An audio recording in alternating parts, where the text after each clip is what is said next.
Suplex City, bitch. Silence. Yeah, shut up. The Gorgatron approaches. Uh-oh. Wait a minute. Are you serious? I only got one signature. Are we ready? You're always ready, for you are a Moon Master. That's right. And see you later. We gotta go harvest our crabs. Please.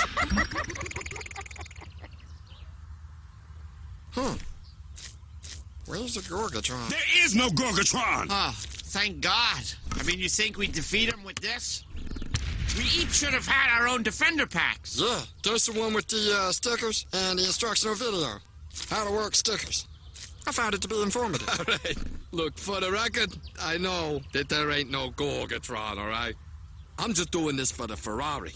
You know some naked dude made over $2 million doing this out of the house? I know. They were friends with that guy. Tell him, with your parallelogram mouth. Now, see, what you need is the official keychain. So you gotta upgrade to the Stargate pack. You mustn't face the Gorgatron with your keys all willy-nilly. He's right. Oh, shit. You're the Gorgatron? Yes, I told you this was a mistake that you were making. Tell you what, Gorgatron. I'll throw in the keychain. How you like that? You like that, fatty? You are a fatty! He said no, with his foot.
Welcome. Thank you for downloading episode 34 of Suplex City Limits for November 22nd, 2015. As always, I am Jim Vicious, along with the Shawn Michaels to my Marty Jannetty.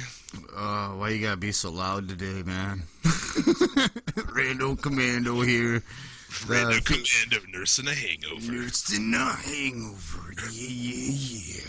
And backed by popular demand once again to throw emo kids and wood chippers, guitar player for No Dak, death metal grind badasses. That's where you say your name. Oh, well, yeah, there's a band called Gorgatron. They're pretty cool. Yeah, the pleasure is all yours, gentlemen. The Pulverizer Paul Johnson, since he won't say his own name. I think he's upset you didn't come up with a witty little... Yeah, there's only so many 3-man tag teams and shit. It's just like, what are you gonna do, man? I started thinking about that, like, what the fuck am I gonna do for like hundreds of like episode 115? Here, this one here, you could have thrown Brutus the Barber Beefcake, which means one of us, if you're doing Shawn Michaels, Marty Jannetty, and Brutus the Barber Beefcake, means one of us is going through a window by the end of the show. I wouldn't want to insult either of you by doing Brutus the Barber Beefcake. This isn't Jared from Fully Loaded Wrestling. We're not going to insult him with the intro. Last week we did the hawk to my animal, and then I recalled Jared the Draws to our Legion of Doom. Ooh. Yeah. It cuts deep. Damn. It cuts real deep. Yeah, just like Brutus. Yeah. Suplex City Limits is a member of the OSW Podcast Network on PileDriverWrestling.net, available for listening everywhere fine podcasts are found.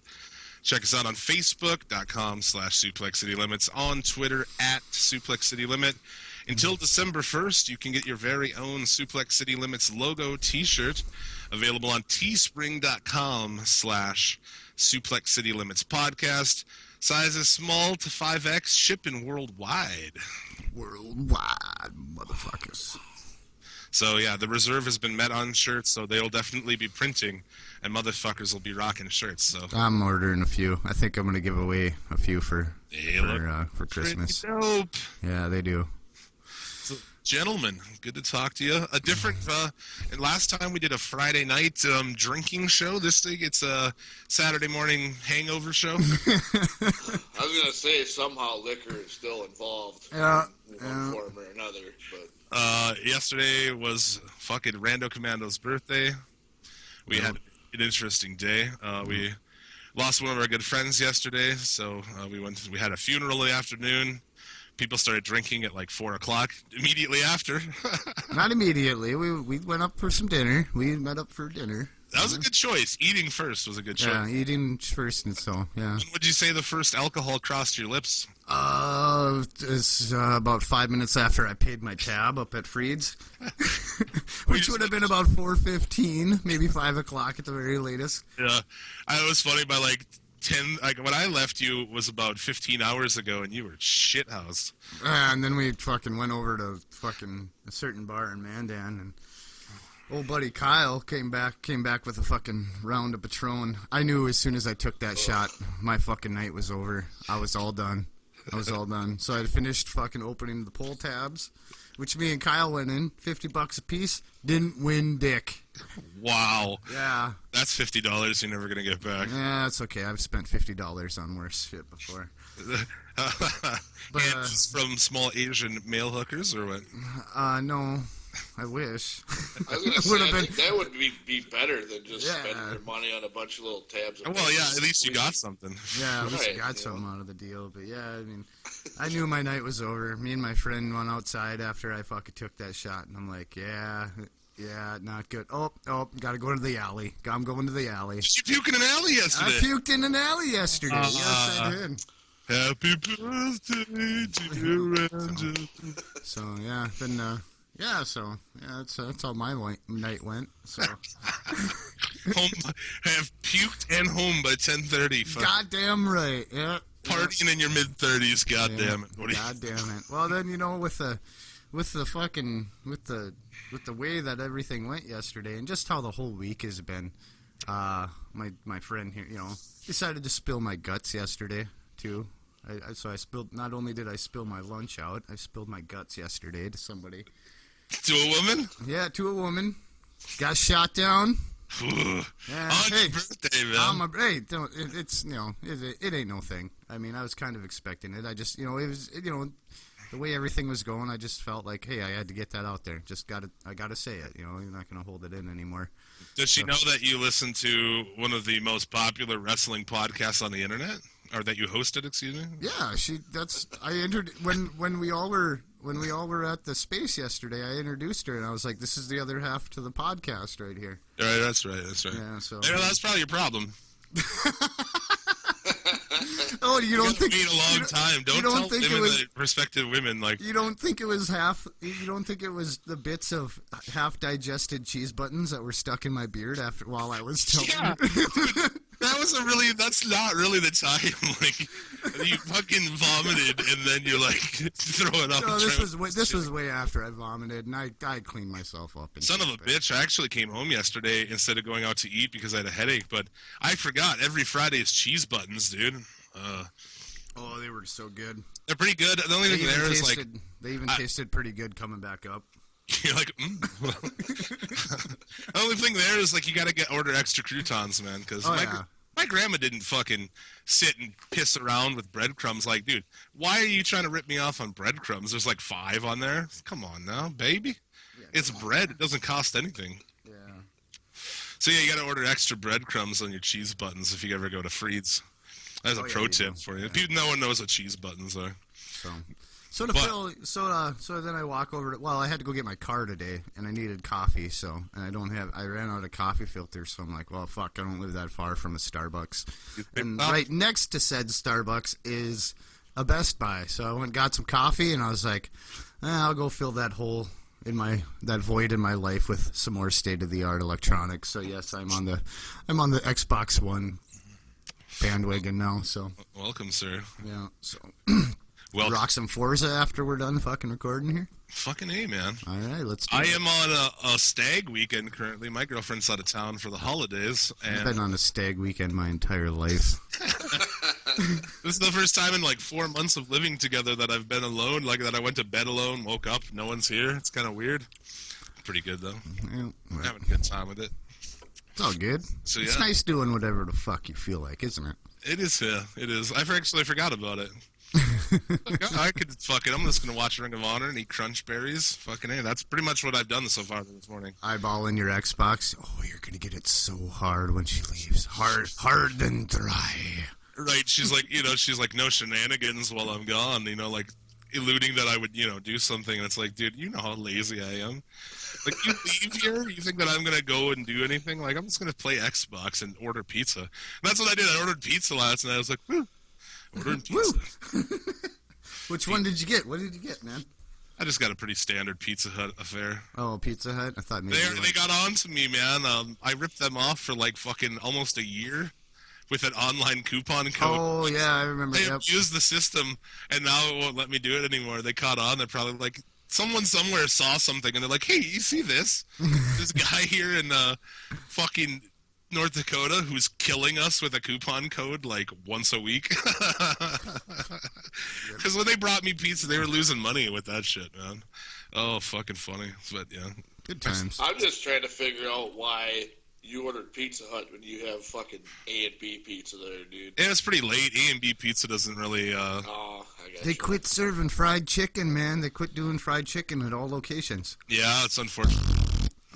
See, that's been the only pizza so far in my pizza eating career that has rivaled Pizza Corner for me. Let's also say, which is an extensive pizza connoisseur history. Yep. Dude, yeah, I'm in deep, bro. You're almost as much of a pizza expert as you are a nipple expert. Hey, when I'm out in Fargo,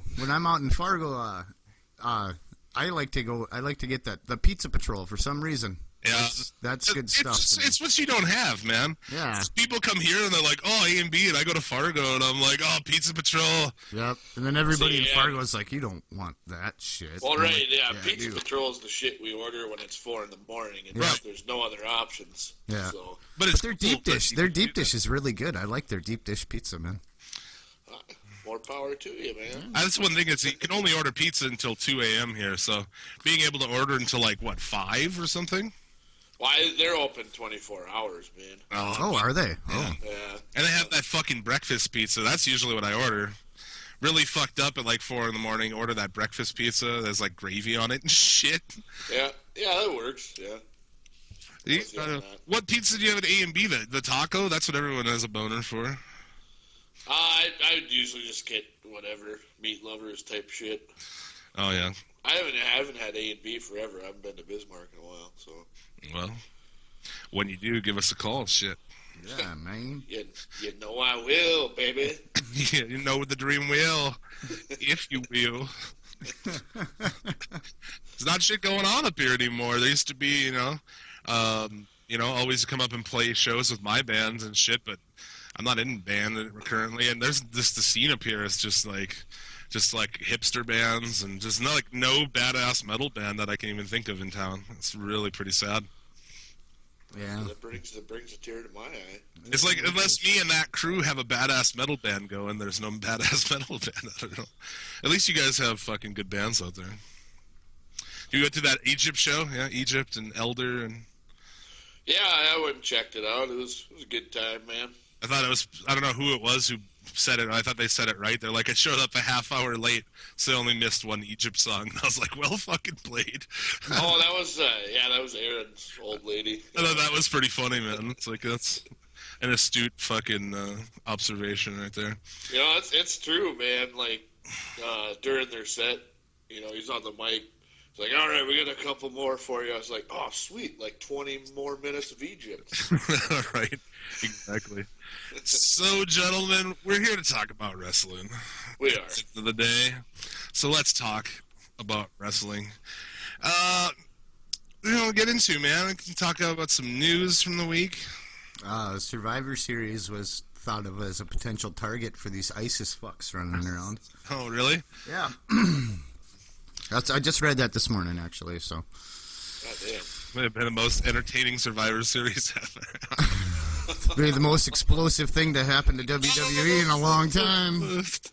Too soon? Jesus. And when I'm like, honestly, this Survivor Series card is the shits. We talk about it every time. I'm like, I'm not really that excited for this. This could be like the least excited I've been. Like, there's nothing happening here that is going to be of any real interest to me. I don't know. Actually, no. The main event, when it gets there, I want to see what they do with that.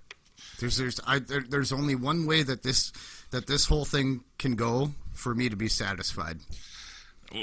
I mean, considering the situation, anyway, I suppose. But I saw yesterday, it was like, who's turning heel, Ambrose or Reigns? And all these people are saying Ambrose, and I'm like, that's suicide. That's fucking ridiculous, man. Because I just watched. What was I watching the other night? I think I watched his match on. Oh no, I was watching the Miz TV segment with the four guys left, and it was fantastic. Actually, it was really. Kevin Owens came out there and killed it. Well, hey, yeah. Del Rio. You know who missed you while you were gone? Nobody. Drops the mic. Fucking fantastic. I love that guy, man. That guy's fucking killer. But yeah, I mean, you're really, what you're gonna see is them beat two of their champions, which is crazy. I don't understand that. I mean, they were so short on talent that they had to put champions in there. And yeah, on this card, are you not gonna see both the IC and the US champions lose? It's gonna be so weird, man. I think there's a 10%. Well, it's Owens and Ambrose, right? And then Del Rio and Reigns. No, that's the way it is. That's the way it is. Okay. It's hard. I don't. Actually, let me look at the code. I'm like, I don't know, and I'm like, wait, I have all this information, like, right in front.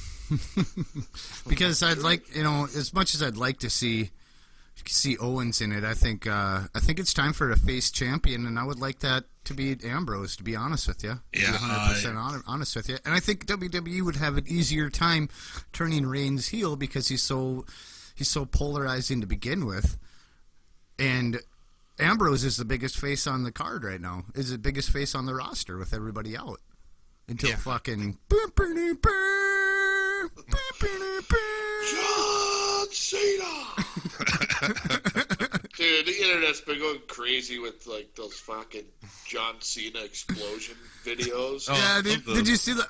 There is somebody who's like, whoever hacked my phone to every time I touch my screen, fucking John Cena. I was actually going to send that to you, Jim. I was going to set your phone up to do that. Every time you tapped your home screen, fucking John Cena would pop up and over your speakers. John Cena! The next day you would see on Facebook, like, got a new phone today.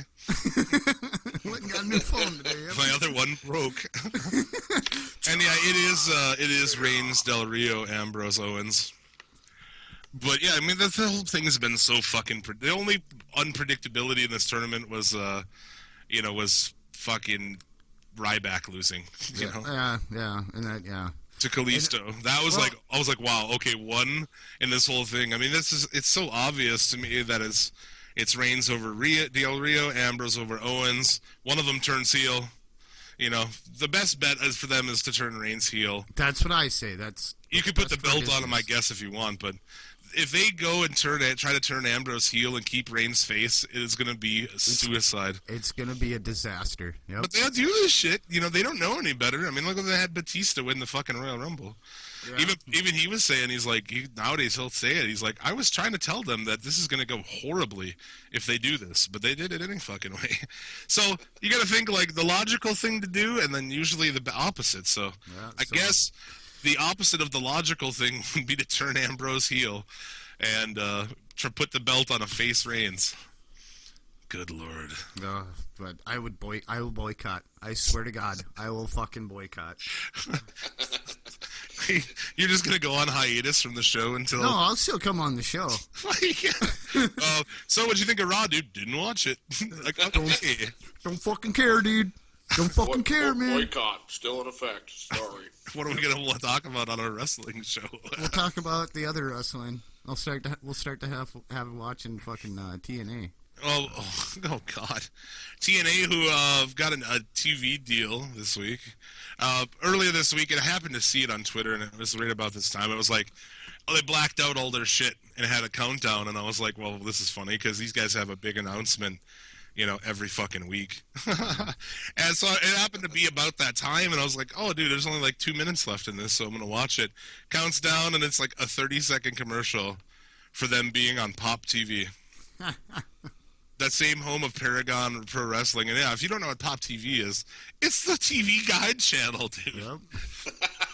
So that's so fucking... In the end, it's so funny that Impact is going to be on that channel that your grandmother watches to see when, like, Murder, She Wrote's on next. You know, it's fucking ridiculous.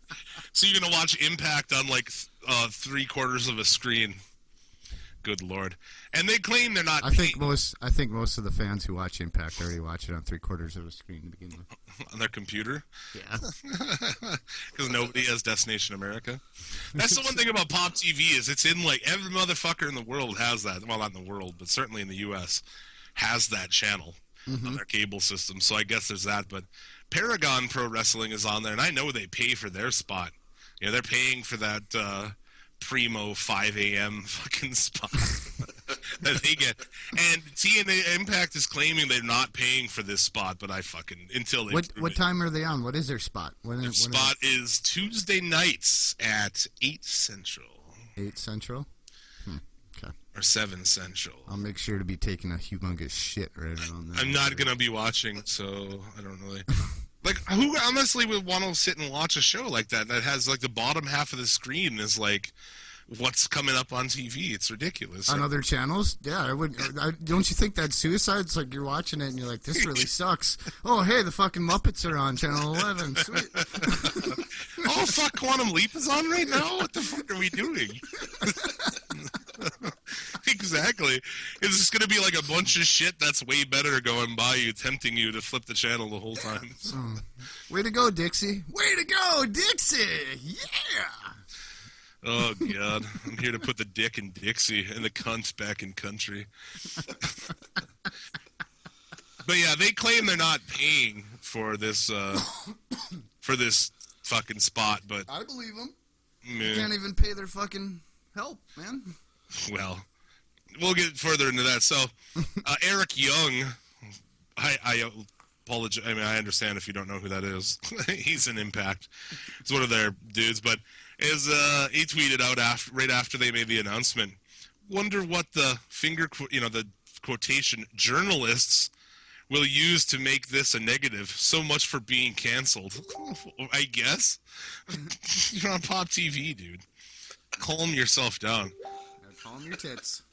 He's the same guy who, like, what he flipped out. He's constantly, like, after they did some pay-per-view a couple months ago that no one watched, he's like, if you didn't like that show, fuck you, or whatever. Like, okay, buddy. Nobody really watched the show, so. But yeah, Impact is, like, making a play at Bill Goldberg. So, on your comment about them and money, yeah, dude. They're out there trying to get Bill Goldberg. What are they gonna do with Goldberg? I don't know. Fucking, who's next? He says, I just got contacted by TNA a couple of days ago. They want to promote the movie since one of my adversaries in the film is Bram, who's a guy from there, Right, who works with them. I'm greatly appreciative they wanted to help the movie out. Now, at the end of the day, promoting the movie is one thing, but getting a guy like Goldberg in your wrestling organization is a completely different story. We'll see. He is still the same fucking guy that he was then, where he can't get over himself. He's like the biggest mark for himself. Like, was Bill Goldberg the biggest thing in wrestling briefly in time? Okay, maybe. I don't know, him or Austin, I guess, right? Yeah, but it was either, yeah. He never was, like, humble enough to ever be like, I really wasn't that good.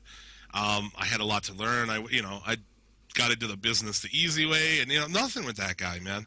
He's, like, the biggest fucking mark for himself. And that sounds like an Impact. That's, like, classic Impact shit right there. It's like, we're going to pay this old guy who didn't do dick a bunch of money to come here. Like when they brought Hogan and Bischoff in. Ugh. At least Bischoff made some money, I guess, but not for Impact.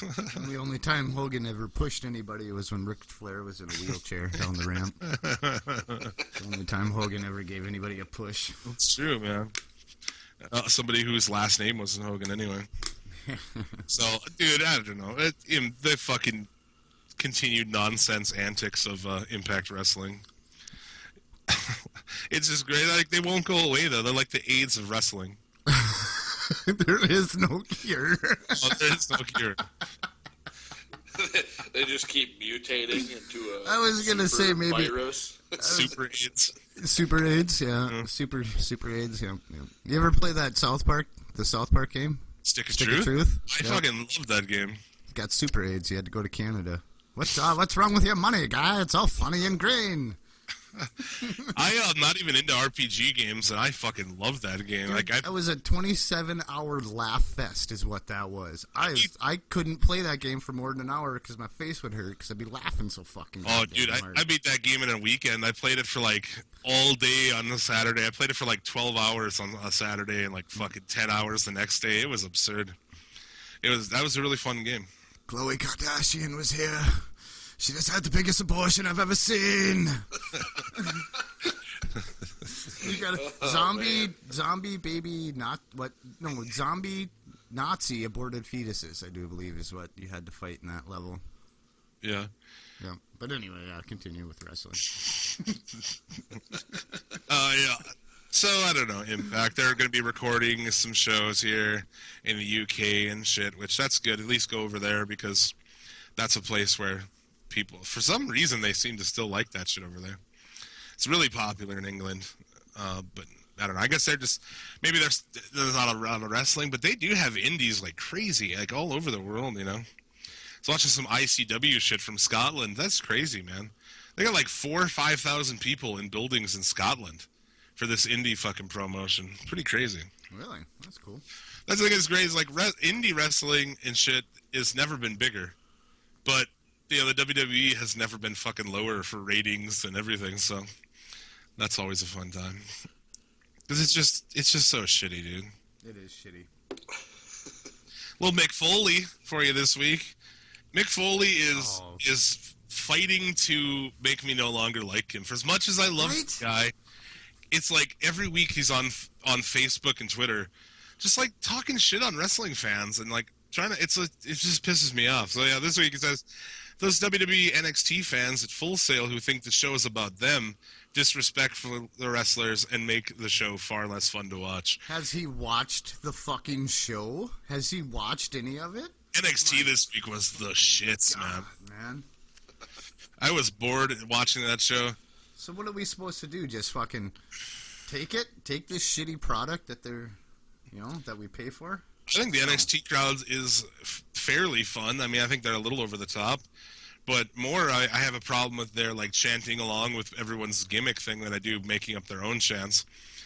This week on NXT was great because Eva Marie came out, and, like, they were booing so loud that she couldn't even hear her. It was great, man.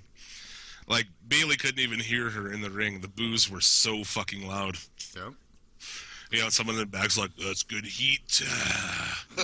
Triple H's like, we got a next superstar.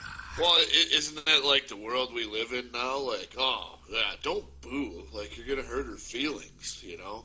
Well, it's not even that. It's just like, man, that crowd they do a lot of crazy chants, and I don't know, it's just dumb. It's like, if you don't want people to come anymore, then fuck off. I mean, I understand that there are people, because there are these cats who go around up here. I don't know what their name is. Oh, I know. Yeah, and they'll go to fucking indie shows and just ruin shows with stupid fucking chanting and shit. And they're a bunch of fucking drunk idiots. So I understand to an extent where he's coming from, but I have yet to see anything on NXT that I think is, like, bad. So those guys will, like, do chants about themselves. Like, get the fuck out of here, dude. I just think, I don't know, man. I think with the resources that NXT has, and I think that's why the fans, you know, because it doesn't move. They don't go anywhere really very often. So it's a lot of the same people that I think go to the shows, and they're just expecting more out of it, you know. With the resources that they have and everything, they could be doing so much better. When fans hijack, I'm going to use air quotations, hijack a Raw. I think that shit's great. If it's terrible, then shit on it. Dude, I'm all for that, man. If any of it's bullshit in there, yell fucking chant boring. Fucking do the wave. Fuck them. What do people do when a fucking really bad movie comes out? They shit on it. And they walk out. Yeah, and they walk out. There you go. Here's something for you. Have you ever walked out of a movie?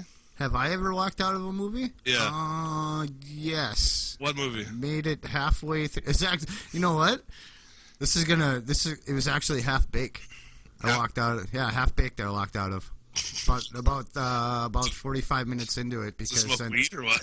No, I walked out of it because it was like, all right, it was funny for the first 30-45 minutes, and then I could just kind of tell where the end was going. It was going to get all like super sappy and silly and shit like that, and I was like, all right, I think I've seen the best part of this movie already, so I left. Huh? What about you, Paul?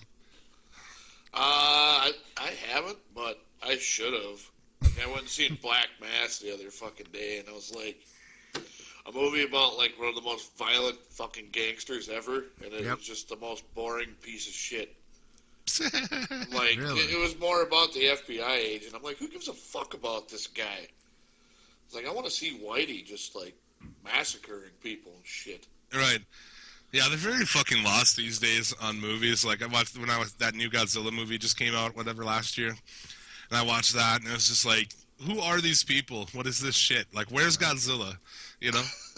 This movie should be predominantly Godzilla fucking shit up. Like, that's why you watch Godzilla movies. I don't care about these people and who this guy is in love with. I don't care, man. That's bullshit. There was a pretty political heated debate on the movie American Sniper yesterday, right before you showed up, right before you walked in the door at the space. It was getting pretty...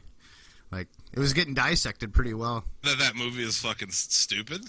Yeah, I haven't seen it. I told them guys I haven't seen it, but listening to him talk about it, I think I want to sit down and watch it. Because, like, it's basically a commercial for America. Oh, yeah. It's like America porn? Yeah, it's America porn.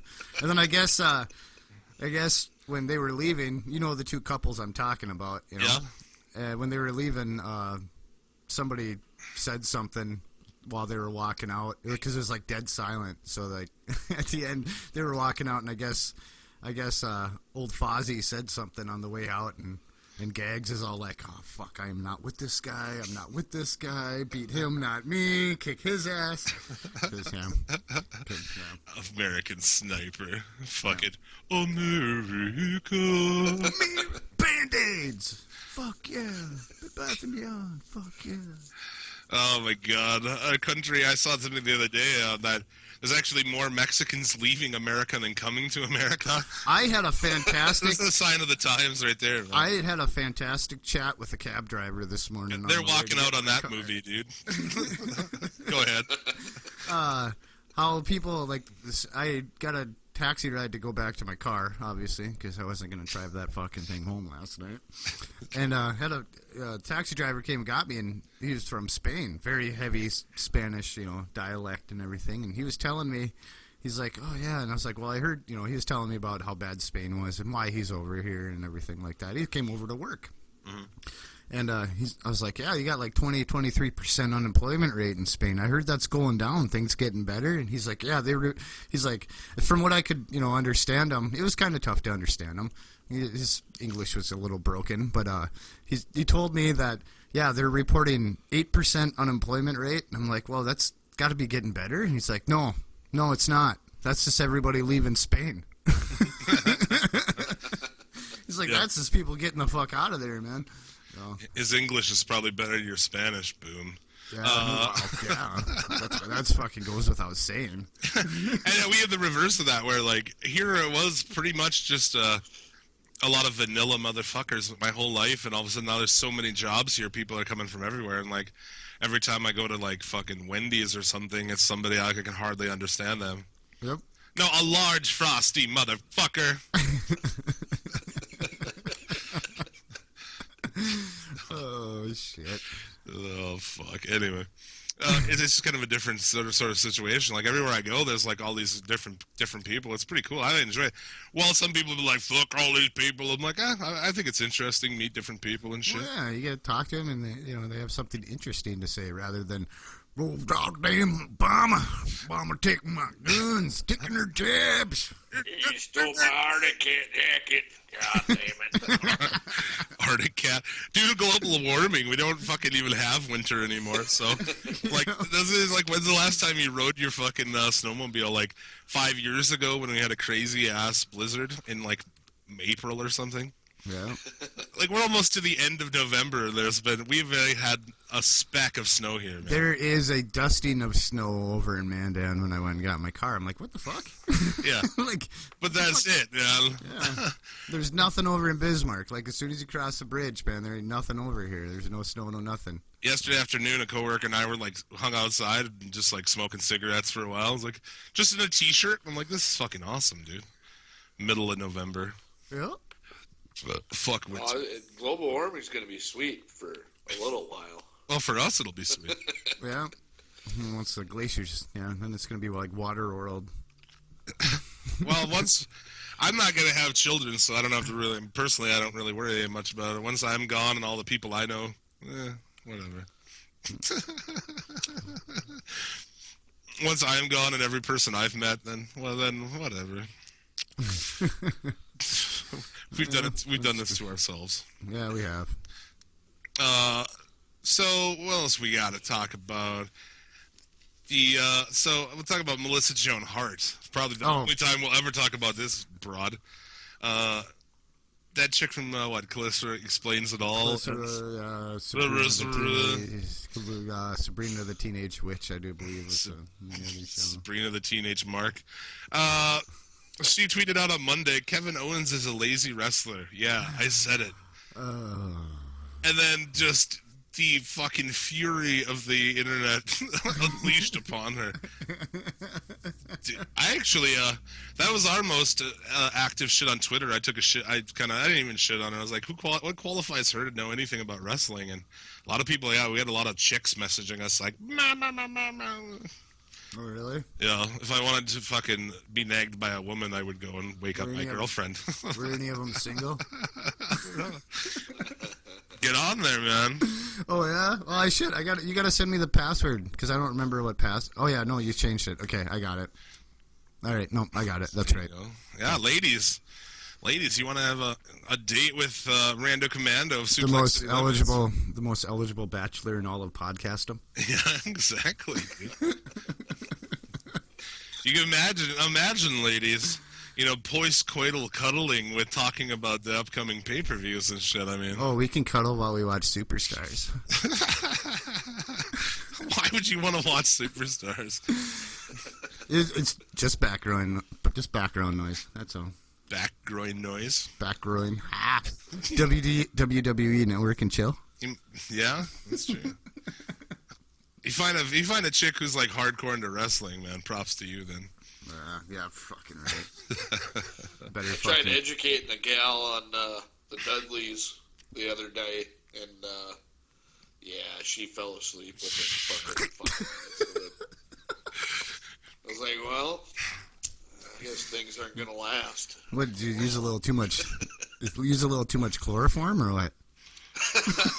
No, she just did not at all want to hear about the Dudleys or ECW or anything. I was like, hey, this shit's fucking awesome. Check it out. I'm sorry, Paul. She's not the one. You're probably right. Well, it's funny. My chick is kind of turning into a wrestling fan. We're like, she's stoked for the pay-per-views when they come up, dude. She's like, Sunday. You know, she's like, we're going to watch wrestling. I'm like, yeah, dude. So she's actually kind of getting into it, which is pretty cool. But that's cool, man. That's a good time. But yeah, she likes fucking all. I think she just likes dudes I hate just to piss me off. You know? Like, she, like, loves John Cena and, like, Sting and Undertaker and shit. And it's like, fuck, dude. So much better. So much better out there. Not much, but there is. So. Yeah, exactly, dude.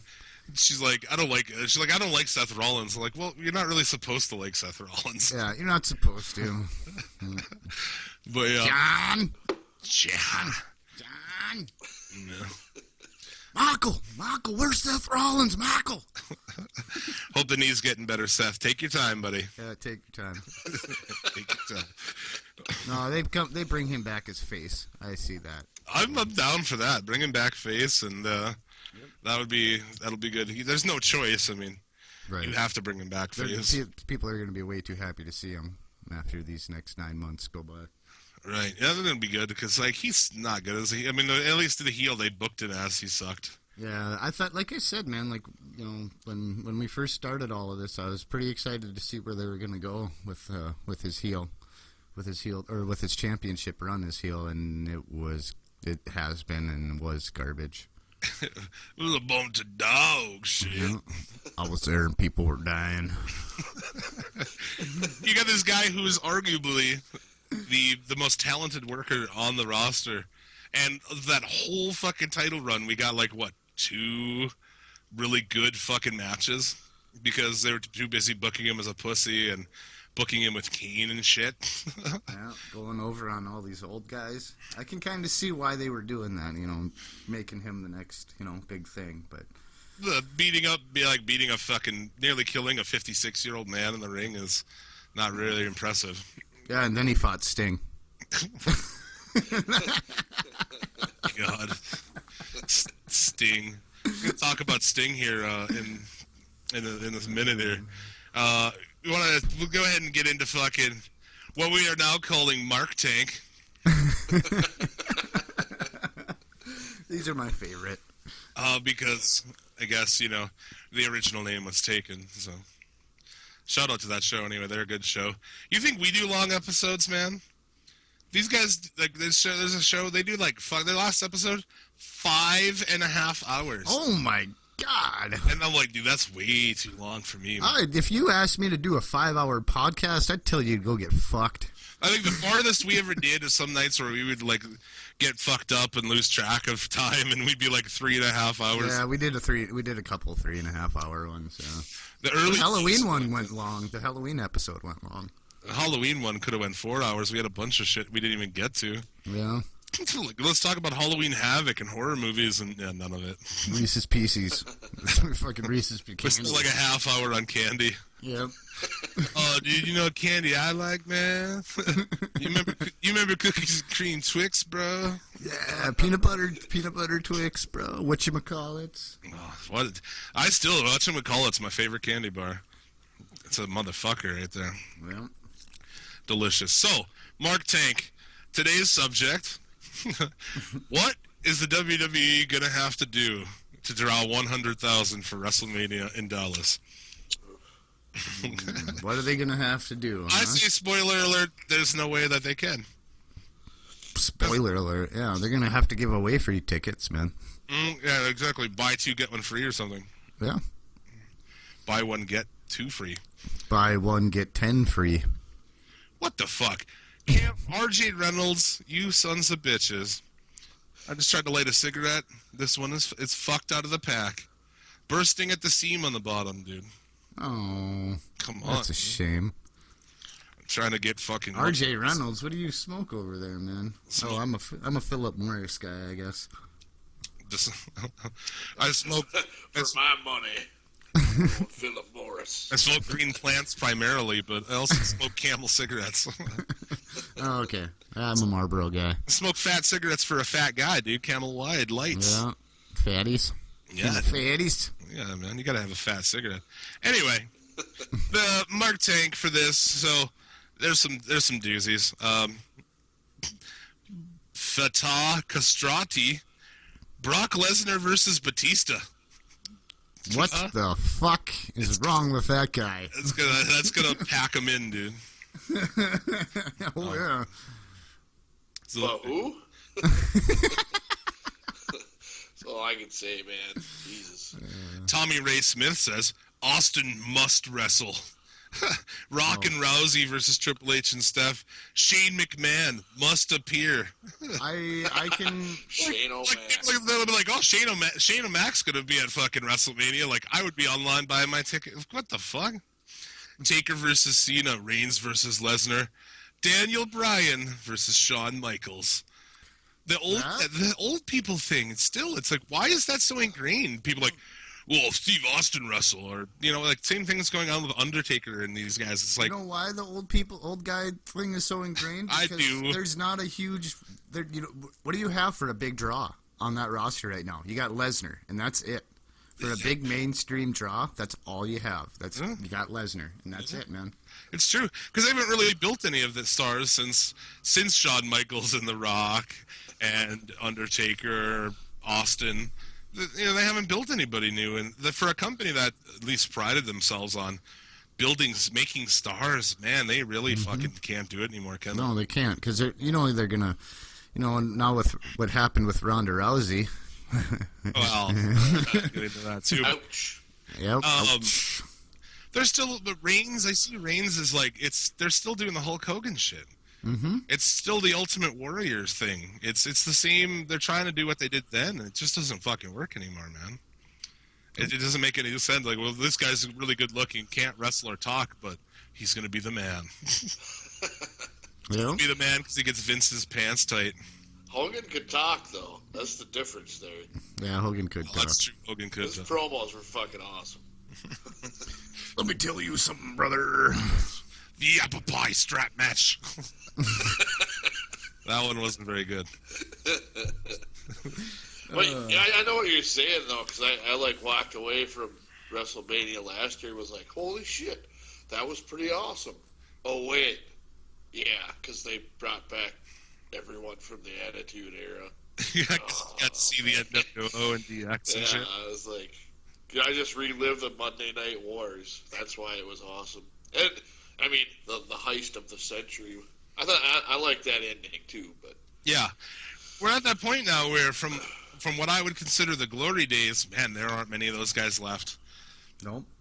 They're even looking like Rey Mysterio's kind of around still, or the Undertaker's still around, but most of those guys are done, man, and they just suck at building new stars.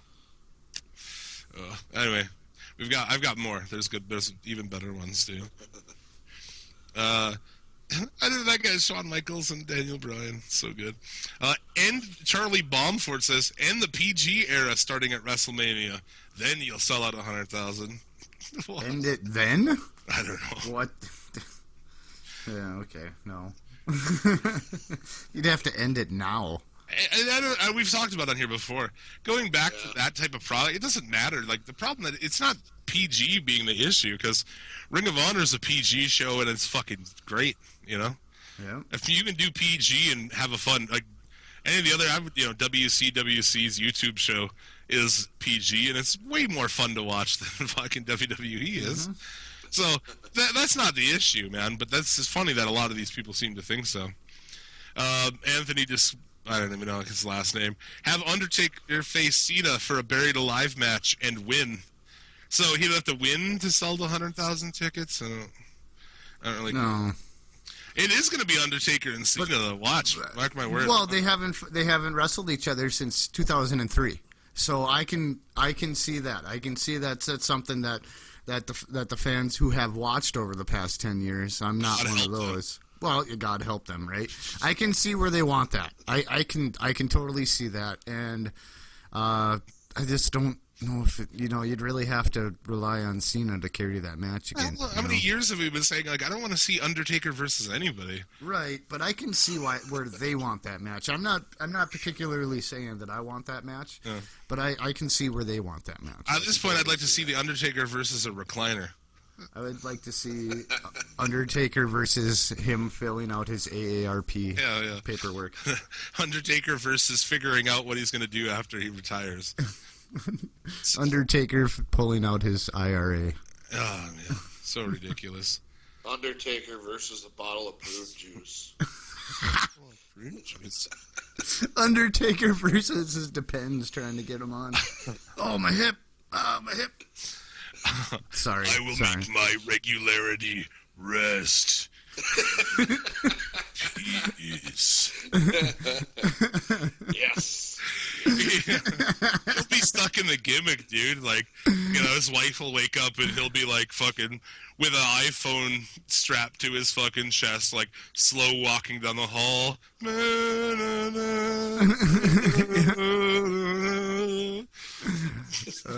Making breakfast or something. He's like, exactly. Like, methodically spreading jam on toast. On toast, yeah. God, dude, just fucking put it on there already. For this bread will transform once I put it into the toaster. He harnessed It shall be reborn as toast. with many condiments. Aside, you have your choices. Jam and peanut butter, margarine, perhaps. Now that he's lost the lightning to Bray Wyatt, he has the power to toast things. And flip a sunny side up. Oh, you don't flip sunny side up eggs. Sorry. Over medium. What the fuck? This show is like fucking one week it's Randy Savage reading nursery rhymes, the next week it's Undertaker making breakfast. The fuck is what's going on? Honey, I'm going to walk the dog. He just like it takes him forever because he just like slow walks with the dog. The dog's just like pulling. Like, come on, dude. It's like, dude, come on. And why do you have to wear that stupid hat out here? Let's go. The neighbors are looking. That's what the dog's thinking. He goes out to get the mail and it takes like 10 minutes. Like, fuck, man. You might as well stay out there because the mailman's just pulling up for the next day. He turns around and heads back down the driveway again. This old lady thinks he's cheating on her, and he just like went to get a cup of coffee. Yeah. Where the fuck have you been? It's been 2 days. I was in the restroom. There was a line at Starbucks. I love it. I only got my coffee black. Fucking absurd. I think we can wrap it up there. I think that's going to be our high point for today. All right, good show, guys. High five. High five. Breakfast in peace. No, Brett, honey, I'll make you breakfast in bed. There you go. We to move on. Holy shit. An hour later, like, the bacon, and will just never end. I'll just think of Thanksgiving dinner. Undertaker. Oh, God. Shit. It takes him 4 months to celebrate Thanksgiving. Everyone's sitting around hungry while he's, like, slowly carving the turkey. I always get a head start and start eating while all the Christians pray. Like, have fun. Oh, for sure. Yeah. You guys are good, man. And like, I used to be like, well, I'll just sit here and do nothing. But it's like, this way, I shouldn't even be affected that much, right? You know? No. I'm just going to start eating. You guys let your food get cold talking to fucking Sky God. Yep, talking to the bearded Sky Guy. My family has an understanding when I just start chowing down without praying right away. They're like, well, look at the belly on that guy. Of course he's gonna eat the second that food's in front of him. They don't think anything of a religious angle. They just think, oh, he's chubby. It's like an untrained dog. You know, it's like, I can't wait to eat some fucking turkey and shit Oh, next you're week. fucking goddamn right, man. I cannot wait. Stuffing. Stuffing's my favorite part of things. By the way, we're gonna have to make arrangements for next week because I'll be up in Minot, so we'll have to figure something out for next week's show. On Saturday you will be? No, I'm sorry. No, I won't. I'll be back Saturday. Next week on the show, here's a good chance to talk about our upcoming shows. We were on Mark Tank here. Oh yeah, we were. Yeah. But no less. Let's see. Next week, Brian Zane from YouTube's Wrestling with Regret. That's going to be awesome. I love that guy's YouTube channel. Mm-hmm. December 6th, pro wrestler Deicide. December 13th, comedian Marlon Wells. And the just announced December 20th, Federation and Suplex City Limits podcast super show. Which we already started throwing ideas around, and that one's going to be a fucking blast. That's going to be a good way to fucking close out the year. So, yeah. In the vein of the old Raw and SmackDown super shows, it'll be a Federation. Well, it'll be way better than those, I guess, but it'll be Federation, our podcast brothers from the Great White North coming on the show. Let's see here. I've got more, dude. Izzy Guerrero Nahar says Hulk Hogan versus Steve Austin and The Undertaker versus Sting. A lot of this is Undertaker versus Sting, which that would be the worst fucking in-ring match that WWE's put on in a long time, and that's saying something considering fucking Braun Strowman wrestles there fucking on the reg. That dude is legitimately frightening, though. Yeah. You he's gotta so give stiff. him that. He's such a Holy stiff shit. worker, though, man. Like, he can legitimately hurt somebody, too. You know? Until you see a picture of him with when he was with Adam Rose. Oh, yeah. Yeah. You're like, oh, never mind. This guy. That guy's kind of cool. Oh, yeah. Watched this week's Ring of Honor, and War Machine was on, one of my favorite tag teams.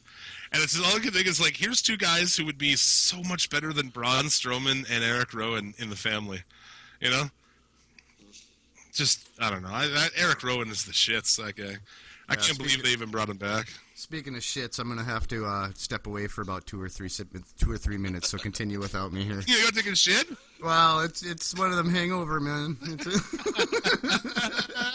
I'll be back quickly, though. Just continue on without me. Just take your mic Never with you. trust a hangover fart. No. Never. He took the mic with him. That has to be probably the first live shit on the show. Hey. So there's that. Milestone. Milestone. I thought I was going to shit my pants on the show. I went out for Chinese buffet. I know I ordered Chinese. I ate a bunch of Chinese food right before we started.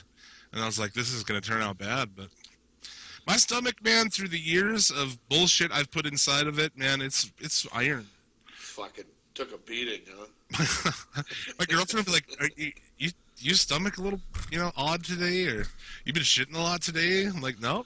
She's like, oh, okay. Anytime we eat, you eat something weird, I'm like, no, fuck no.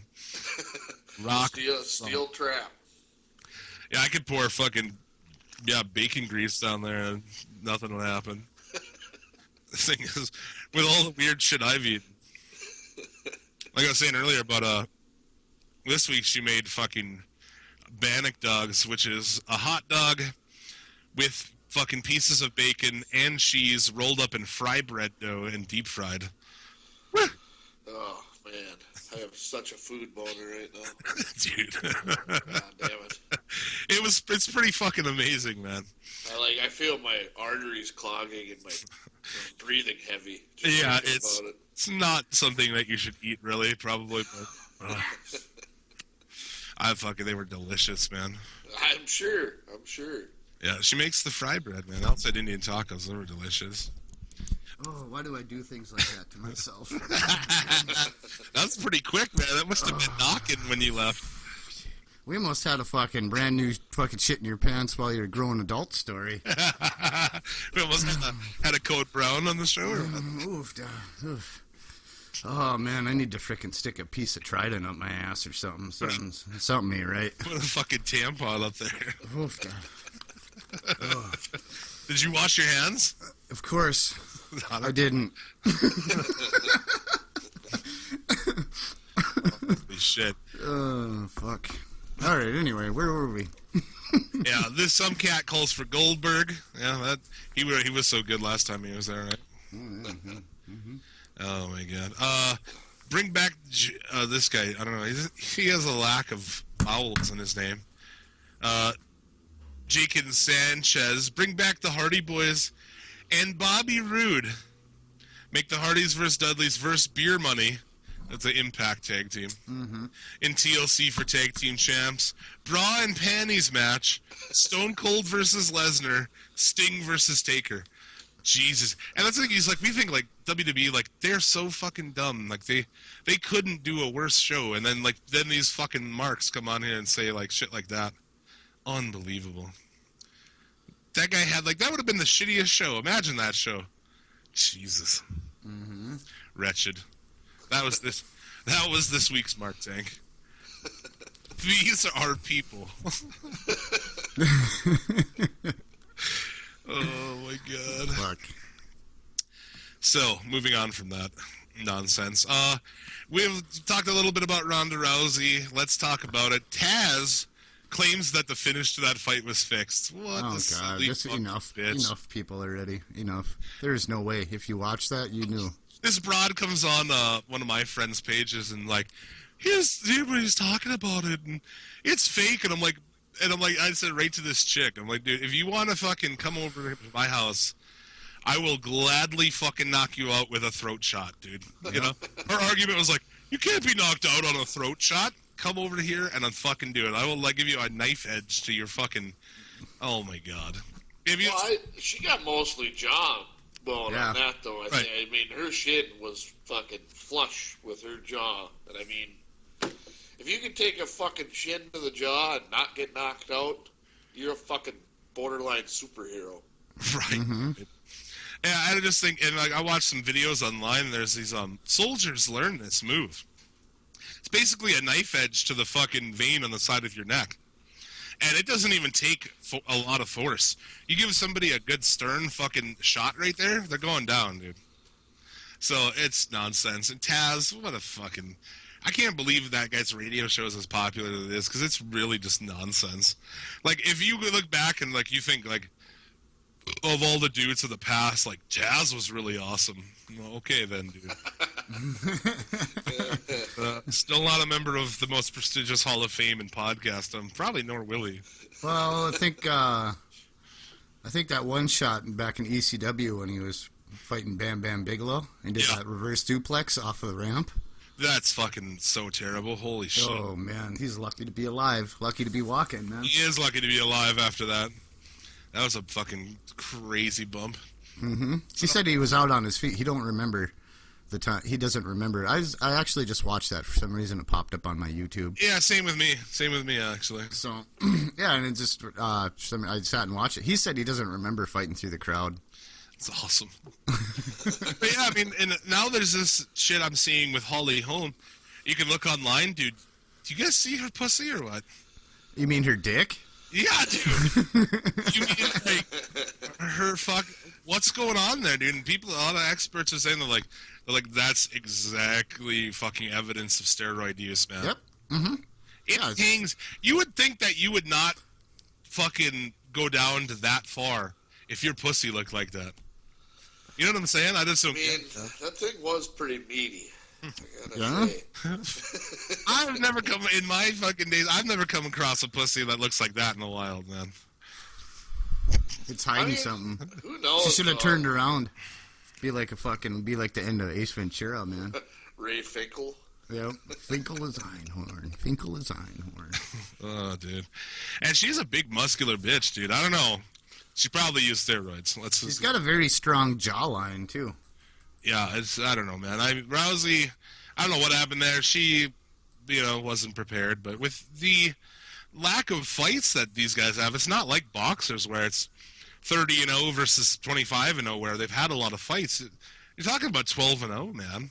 I mean, you're not, they put it out like, oh, she's so amazing. She's only won 12 fights, really.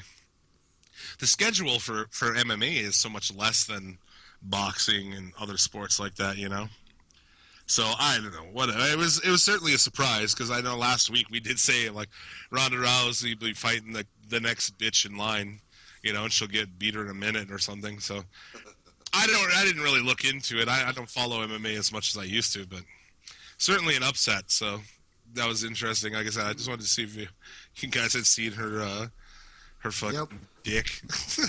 Seen that freaking her giant labia. roast beef the roast thing beef I was sandwich. thinking about it is like, well, she's got like 0% body fat, so there's no stuff around her stuff. So maybe it just made it stick out farther. I don't know.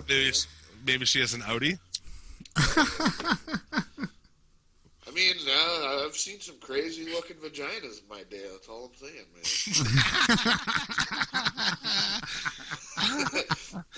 They're like not a one is the same, Yeah, they're like snowflakes, man. It's true. True. Yeah, not one is. Yeah, you're right. But if this bitch fucking went for a run naked, that thing would whistle, man. Or it'd sound like a dog's mouth hang when he hangs his head out the window. Holy fuck! I almost spit water all over my gear, man. Just like a, Or it'd be like the video of that fucking bulldog with the leaf blower. Exactly. I would love to see somebody hang a leaf blower up to Holly Holmes' pussy. Just watch that fucker flap in the wind. Oh my god! It's like, I'm scarred for life now thinking about that. maybe she could use it like next evolution, and she could use it for like jumping from high distances, and she would just like spread her legs, and her pussy would open up like a mini parachute. Oh, Sounds like a fucking. Hey, Joe Rogan had a bit about Exactly that. right. Yeah. I think that's what you're talking about. I wonder if he thought of made that connection. Possibly. Sounds like a fucking flag in some high wind. Somebody put a leaf blower up to that thing. Put it online. Let's do it. Yep. Let's get her done. Or just fucking post that video on her Facebook and just go, you know what to do. Yep. You know. Oh man, that's ridiculous. So now I want to step away for a second to take a piss. You guys gonna carry this bitch for? Yeah, where are we at? What are we talking about? Anyway. Oh, we're talking about some news. All right, here. I'll find some we news were real doing quick. in the news. All right, well then you better go So go ahead and what you guys got anything going on with the fucking Gorgatron Yeah. shows coming up? I saw you were talking about booking down south and shit, taking the Nodak to the fucking people of the South. That's true. Yeah, I'm just fucking working on booking a tour for February and then booking a tour for June as well. So Fucking rock and bringing the rock to the people, man. trying to, man. It's a battle. Yeah, it is. Well, I'm gonna let you guys fucking talk for a minute. I'm gonna go take a piss. I'll be back. Right on. So what cities are you guys hitting down there then? Where are you guys headed? I get the plan for February. We're basically just gonna go fucking straight down I-29 down to Texas and back up. Just hit a bunch of stops on the way. So Nothing set in stone, or just kind of as you go? I'm still working on nailing down okay. some cities and shit. All right. Well, you guys got like 3 months to figure that out. Yeah, that should be all right then. Yeah. Get the fuck out of like frozen tundra land for a couple of weeks. Yeah, that'd be February. Yeah, that's the time to get out of this place. That's for damn sure, man. If you can. God damn it. I know over there, there's not a whole lot of wind, or there's not a whole lot of windbreak up there in Fargo. It seems like they close that I-29 down 2 or 3 times every year. Yeah, it's been pretty rough a few times, man. I don't know. We'll see how it goes. The first time I ever freaking slid into a ditch was right outside of Fargo by the racetrack there, heading back to town. Helped somebody move, yeah. And it was just fucking, yeah. It was the first time I ever put a fucking vehicle in the ditch before. First and only, actually. And you know what? That'd be fine with me if that was the only time in my life that happened. Yeah. That shit's scary as fuck. You just don't know how you're going to hit the ditch and flip over or anything. Luckily, I was able to straighten it out and head in straight, but yeah. It's a weird feeling to be like, oh yeah, you know how you're like in control of your life and everything, while Not anymore. Yep, not anymore. Yeah, this will do it. It was I was driving. What was I driving? A little Ford Ranger. So I had a bunch of shit in the back of it coming up, and usually I'm way over concerned with it, everything. So usually I throw 5, 6, 7 fucking sandbags in the back of a truck if I have one. If sandbags aren't available, dead hookers works instead. Yeah, dead hookers do work. So, go down there with a fucking truckload of shit, didn't throw my sandbags in there, come back, it was like freezing rain and shit. And yeah, I ended up in the ditch. It was sweet. It's cool. $75 to get somebody fucking told me out. No damage to the vehicle or nothing, so it was good. It was all right. You talking about hitting the ditch? Yeah, I did. Yeah. I did that one time going like 65 in a fucking minivan. And in the winter, I fucking hit a patch of ice, went completely sideways down into the ditch. I thought I was gonna fucking die. My whole life flashed before my eyes, and it was just like fucking classic wrestling moments. It looked like a WrestleMania montage. Saw King Kong Bundy and shit. No. Oh man. Oh, give me just like one quick minute here. Go ahead and talk amongst yourselves. Talk amongst yourselves. Oh, I'm so clamped about it. I'm going to talk about this Ric Flair shit, but I suppose we'll wait for him to come back, get his take on that shit. Survivor Series is the card. They allegedly are having an elimination match, a 5-on-5 Survivor Series match, but they've yet to announce who it's going to be. For what? For Survivor Series. There's a 5-on-5 elimination match, and it's yet to be announced. Sheamus, New Day. I don't know. Oh, man. And Bray Wyatt and Braun Strowman will be facing The Undertaker and Kane. At least could have put Harper in there and you had two good workers, Like, what's going to happen when it's Strowman and Undertaker working together in the ring? Oh, my God. Going to be the drizzling shits. It'll just be a long, epic stare-off. Oh, I'm sure that'll be in there. If one of your spots in the match is a stare-down, you might be in fucking trouble. So, I guess we can talk about that when we get to Raw. We're pretty much there. We might as well talk about some of these shows. We don't have to talk much about them because they're terrible. Yeah, that is true. We could also, the passing of Nick Bockwinkel this weekend, 80 years old. Bockwinkel was the shit, man. It's interesting that he really just primarily worked at AWA, man. He was a company man there pretty much. Didn't really move around, and I was watching a lot of his promos this week, and so good, man. Like using big ass words like that. I don't know. I'm like, I consider myself, to know a lot, to be pretty fucking well versed, and I don't even understand what he's talking about. Like, Nick Bockwinkel was pretty fucking badass, and from the AWA, which is in our own backyard up here, I always felt like, connected to AWA because it was from around here. Back in the day, you could have went to a show around, in this area, AWA style. So, yeah, Nick Bockwinkel. He lived to 80, so you can't be very sad about someone living to 80. I'll be happier than shit if I make it to 80. Fuck. It is crazy to think about, like, the wrestling history on Minneapolis, though. That's true, man. Yeah. Like, holy shit. Like, I even went, to where the fuck did we go? We played a show down there. We went to, like, Popeye's Chicken or some shit.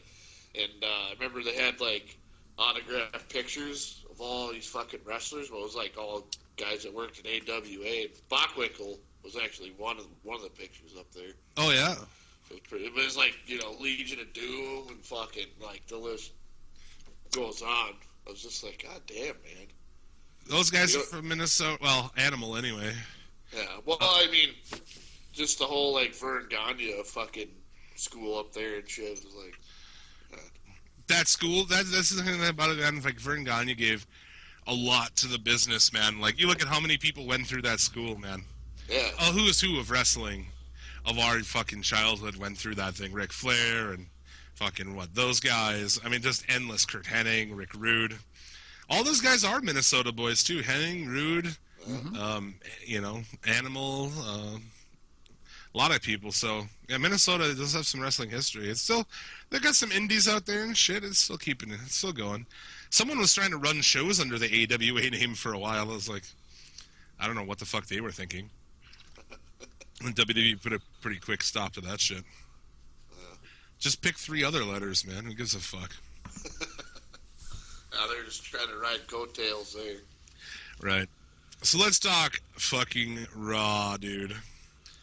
The show opened with a moment of silence for victims of the Paris attacks. They start the show with a moment of silence for people who've died, and they end the show by taking a shit on somebody who's dead. So, you know, and it's funny that, dude, last week's show, I don't know, maybe 2 weeks ago, I made some ridiculous remarks about the Flair family and about him dying or something, because that's the kind of show we do here. We do a top-notch show. And I was like, we're going to get hate mail. And then, like, a week later, WWE does this. And it's like, well, never mind. Yep. It was basically the same thing, wasn't it? Yeah, it pretty much was, man. I said something like, all of that, she had no charisma, and all the charisma died with Reed or some nonsense. Yeah, something like that. Yeah. Everyone's like, oh. No, it was, you guys, or you think you guys have a lot of fight in you, or, like, or... Well, this week, that's like what I said. Oh, okay, all right. But yeah, just fucking tasteless. We'll get to more. I mean, I guess there wasn't that much in between. Kevin Owens, and there was a couple of really good matches on the show, like the in-ring work. I thought Owens and Neville was a fucking awesome match to watch. But yeah, Breeze and R-Truth, man. Jesus. Fucking R-Truth, man. When will he go away? He guy's like 50 years old already. He did another little funny spot though at the Miz TV. Yeah. When they had all 4 out there, and then he come out and he did the whole, I'm gonna take the WWF Championship and this and that, or WWE Championship, and then you're like, yeah, you're not even in the match, man. And he's like, I'm sorry, my bad. No, that is funny. Yeah, that is fun. Then he like shakes Ambrose and Reigns' hand, and then he gets to Miz and he's like, no, I ain't shaking none of your hand. He walks out of the ring. He did that with the King of the Ring too. Yeah, he did do that with the. No, it wasn't the King of the Ring. Because he was in the King of the Ring. He was in it, yeah. That puts into perspective the prestige of that tournament. But some of the thing, he showed up like he was supposed to be in the match, or he showed up like he was supposed to do. Oh, it was the ladder match at WrestleMania, wasn't it? I don't know. It was something like that. But yeah, anyway. I do like that. I hope that's something they continue. Like, I hope 5 years from now, there'll just be some random. All of a sudden, not a random R-Truth will come out and pull that spot again. It's like when with Farouk, he needs to be around more to give a fucking damn. Like, every week should have a random damn in it, if you ask me. I'm in full agreement there, man. Bringing that shit back. Yeah.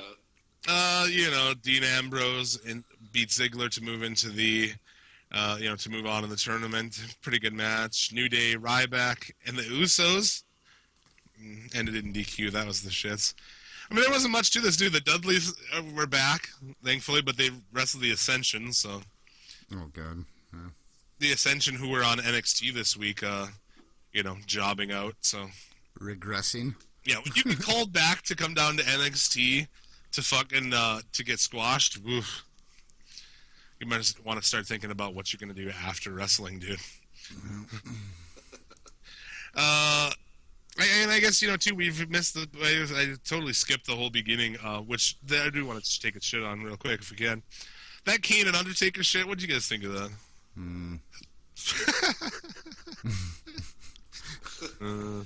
Dude, why were all the Druids, like, fucking children-sized? Because they probably were children. He's like, Undertaker, like, takes that guy and puts him, like, completely above his head. Because he... I was going to say, that probably was the most vicious choke slam of all time, though. It was probably... Weighed, like, 120 pounds, but... Right, it was probably J&J were out there. You know what? It probably fucking was, dude. Yep. God damn it. You're exactly right. I bet you that's who that was. Mm-hmm. You gotta put food on the table somehow. Let's see, J&J. How many were there? How many Druids were there? 6? There was like 2 who were really, like 1 or 2 who were, well, there's at least 2 who were really short. Because it was like... Okay, that was J&J, and then I'm sure Zack Ryder was out there somewhere. Who else? Yeah, Heath Slater, maybe? I don't know. It's not like fucking Maddox dressed up like a turkey getting fucking tombstone by the Undertaker on Fallon. Yep. Jesus Christ, Brad Maddox, man. The state of your career, mate. Have you put this turkey suit on? Oh, fuck. When you're taking tombstones in a turkey suit, man, you really... Yeah, you just pack it up, man. Just pack it up. Pack it up. And something was stupid, and, obviously these guys are working on the side, and they get crushed. It's like these guys it just continues. Like, there's no heat going into this because they beat up Wyatt every single week, Just stupid. And those dudes were midgets. They had the tournament. I guess the main event was that Del Rio Kalisto match, which I actually hoped way more from it. It didn't turn out as good as I thought. I don't know. Del Rio's just the shits. That subculture shit is terrible. Yeah, it's dumb. That is so dumb. It's like bad. It's cringeworthy. Instead of their goal is to get like an Hispanic star. You bring one in, and that's what you do with it. Mm-hmm. You don't have him be like, he should be face to Mexicans and heel to, Americans, right? Wouldn't that be the way to do it? That would be the way to do it. But then you got the USA versus the world thing going on, and we already talked how much we'd fucking hate that shit when during the whole fucking the year 2.5 years that Rusev and Cena rivaled. Yeah, but it wasn't like that. I mean, it would be way less than. He wouldn't be so fucking heavy-handed with it, that he would. It's not like we're going to talk about here at some point with Survivor Series 90. It's not a Slaughter going fucking Iraqi. Listen here, puke face. Oh, man. And then at the end of the day, I guess the main thing to talk about on this was the controversial ending with, what we said. And Ric Flair actually commented on it this week. A couple of quotes were like, obviously I have an opinion, but I'm afraid to voice it because I don't want anything to affect Ashley's career. He also said that I know Hunter and Stephanie and Michael Hayes have her back. He says he never heard a word about it. I started crying when I watched it. Nobody called me. And his wife, his ex-wife, one of his ex-wives, was, who was mother to Reed. She did the same thing. She's like, I didn't hear anything about it. It pissed me off. I'm not as offended because nothing offends me, but I just thought it was fucking cheap, dude. It was in bad taste. I agree. I think, dude, when you can't buy heat, just call them the dead, and that's something they've done, dude. That Eddie Guerrero shit back in the day. I mean, Eddie's family signed off on that. I don't know fucking why, but that shit was gross, man. With Eddie, or even with Paul Bearer. After he died, that was fucking gross. I don't know. Just scumbag shit from WWE. What about Big Boss Man and the Big Show? Well, that was fake at least, though. I mean, his dad had that. That's the fucking coffin down the street and shit. That's probably my favorite shit that Ray Traylor ever did. When he came at that time, he was fucking awesome, dude. Didn't he also around the time where he fed Al Snow his own dog? Oh. Was that right? He went Eric Cartman on him. Holy shit. But that scene still cracks me up where he pulls into the cemetery in that old-looking cop car and shit. Was it like the Blues Brothers fucking mobile? Kind of looks like it, yeah. Yeah. That's classic shit, man. It's awesome. Fucking show, riding on the casket. That's pretty funny shit, man. That's funny that too. They were trying to get heat with it, and all I did was make me laugh. But right, I guess. Yeah, and Raw. This was a shitty Raw, especially for a go home. Couple of good matches, a lot of terrible booking, a lot of fucking terrible storylines. Just bad. This show's just bad. And it's no surprise to me that their ratings continue to just plummet every single week. Every week it's worse than the last, man. Well, the whole thing is, the Flair's kid, that was pretty cheap, but that was the only part that made me really pay attention. I understand. Oh, shit, Yeah, but your reaction was probably they just did that. Holy fuck, I don't know. Yeah. Pretty cheap, though. I don't know. Right. You think you'd at least call fucking Rick and be like, hey, is this okay? Rick works for the company. He's fucking Hunter worships him. You know, you think you'd at least give the guy a call and like, hey, can we do this? Is that okay? Why not just run? You could have just ran down Ric Flair, you know? Maybe that's part of the work of it, though. That he claims he didn't know about it and shit. I would agree with you, except that I know that they never put in that much effort to anything these days, so there's no way. Like I said, this Survivor Series match, they didn't even announce who's in this match yet, this 5-on-5 match, and so it'll just go in, I don't know. You know who it'll be? It'll be Sheamus and fucking all the usual suspects. Oh, it's gonna suck bad. Yep. Sheamus and Barrett, whoever the fuck else isn't on this card. Neville? Is Neville not on the card? Of course he's not. Of course he's not. Because he's good, that's why. Yeah, he is good. But yeah, for some reason they hot-shotted that Ziggler and Breeze match onto it, so you gotta watch Ziggler and Breeze. Which may actually turn out to be a decent in-ring, but the story is, I mean, God, Dolph Ziggler gets the worst storylines ever. Mm-hmm. Yeah, I mean, he's really, like, you look at what that guy's done the last year. Oh, my God. That Rusev-Lana angle was the worst. God damn it. He said he's only got 2 years left and he's done with wrestling. So. Yay, that's the best thing I've heard him say. Kinda. I mean, I don't like his character and shit, but in ring he's good, you know. So like, he definitely can puts on good matches now and again. Yeah, he takes the bumps, man. But I was gonna say every match of his is just him getting his fucking ass whipped the entire match. Yeah, that's what's something really one good. little comeback at the end, you know. Well, yeah, they're like, oh, that guy can sell really good. Well, yeah, let's have him sell 90% of the time. All he does is sell.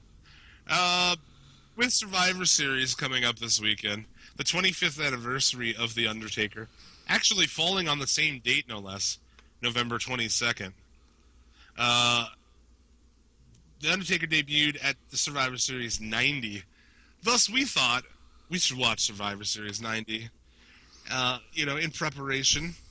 See, I hadn't seen that shit in a while, man. That's in a long time. The matches themselves, I really didn't even know who won them coming out of it, so it was pretty good there. What are your general thoughts on Survivor Series 90, man? I thought it was a fun show. it really was, man, and it was the birth of two phenoms. Oh, God, here we go. You know what I'm talking about, too. Obviously, yeah. Taker and a fucking turkey. That The hatched out of a gobbledygooker. gigantic egg. I was having fun watching this fucking show until that what seemed like half-hour segment of a fucking turkey dancing with Mean Gene. Dude, it's the only good one, Mean Gene. Holy shit! That was like the only high point of that whole thing. When fucking Mean Gene trips and eats shit. But yeah, I came up with that. I was like, oh yeah, we should watch this. And I messaged you guys, and then I started watching it right away.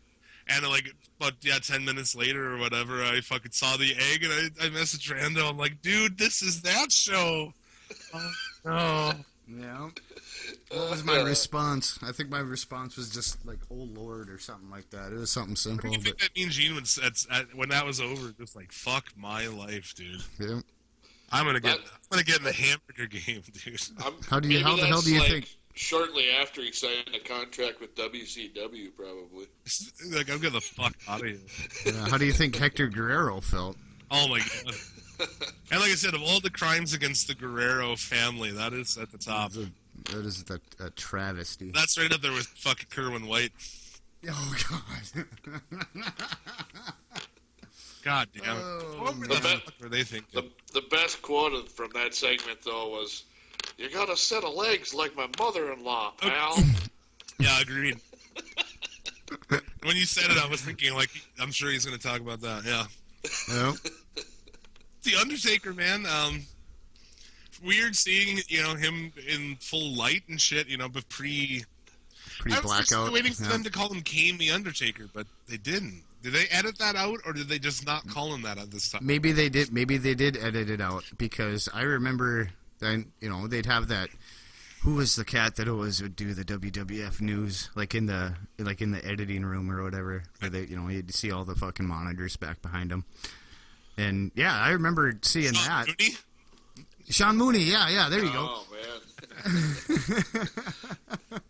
But I remember them like Kane the Undertaker. It was only for like a week that they called him Kane the Undertaker. I looked into it quite a bit because I was really interested in that, and people are saying that he was just originally called Undertaker here, and then so the next week they said Kane the Undertaker for a little while. Maybe that's the way it went. Yeah. I mean, dude, he no-sold shit like a motherfucker. Yeah, he did. Just like, and the first tombstone ever given is on Coco Beware. Remember that for a future trivia somewhere. Yeah. He fucking drops that fucker on his head. Holy shit. And do we remember seeing Coco after that? Nope. That's the last time I remember seeing that guy. Coco be gone. Yeah. Other than the one we just discussed, give me a Coco Beware memory. Go. When I saw him in Bismarck when I was like 8 years old. Him standing next to Owen Hart in the tag team. Him on Beyond the Mat working in a gymnasium to like 200 people. Yeah. Fuck, that's sad, isn't it? Yeah. Fuck. That parrot will outlive him. I don't know what that parrot's gonna do for a living after fucking Coco dies. Frankie. Yeah, I know. Because he's still the same one. Because parrots live to be like 100 and fucking God knows years or some shit. Yeah. Holy shit. Mm-hmm. Right now, somebody who knows better is like, actually, they only live to be like 80 years old. You never know. Maybe he'll just like go hang out with Damien or something.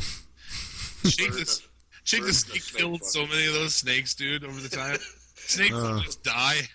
Because he'd fucking forget them in the bathtubs and shit, or he'd leave them out in the cold. I don't know. He was fucking... He couldn't take care of himself. You imagine him trying to take care of... Yeah, I was going to say, didn't he sell a couple of them for a couple balls of crack or something? Right. Other things, too, from the beginning of this show, man. Vince McMahon running down the cards back in the day. So funny.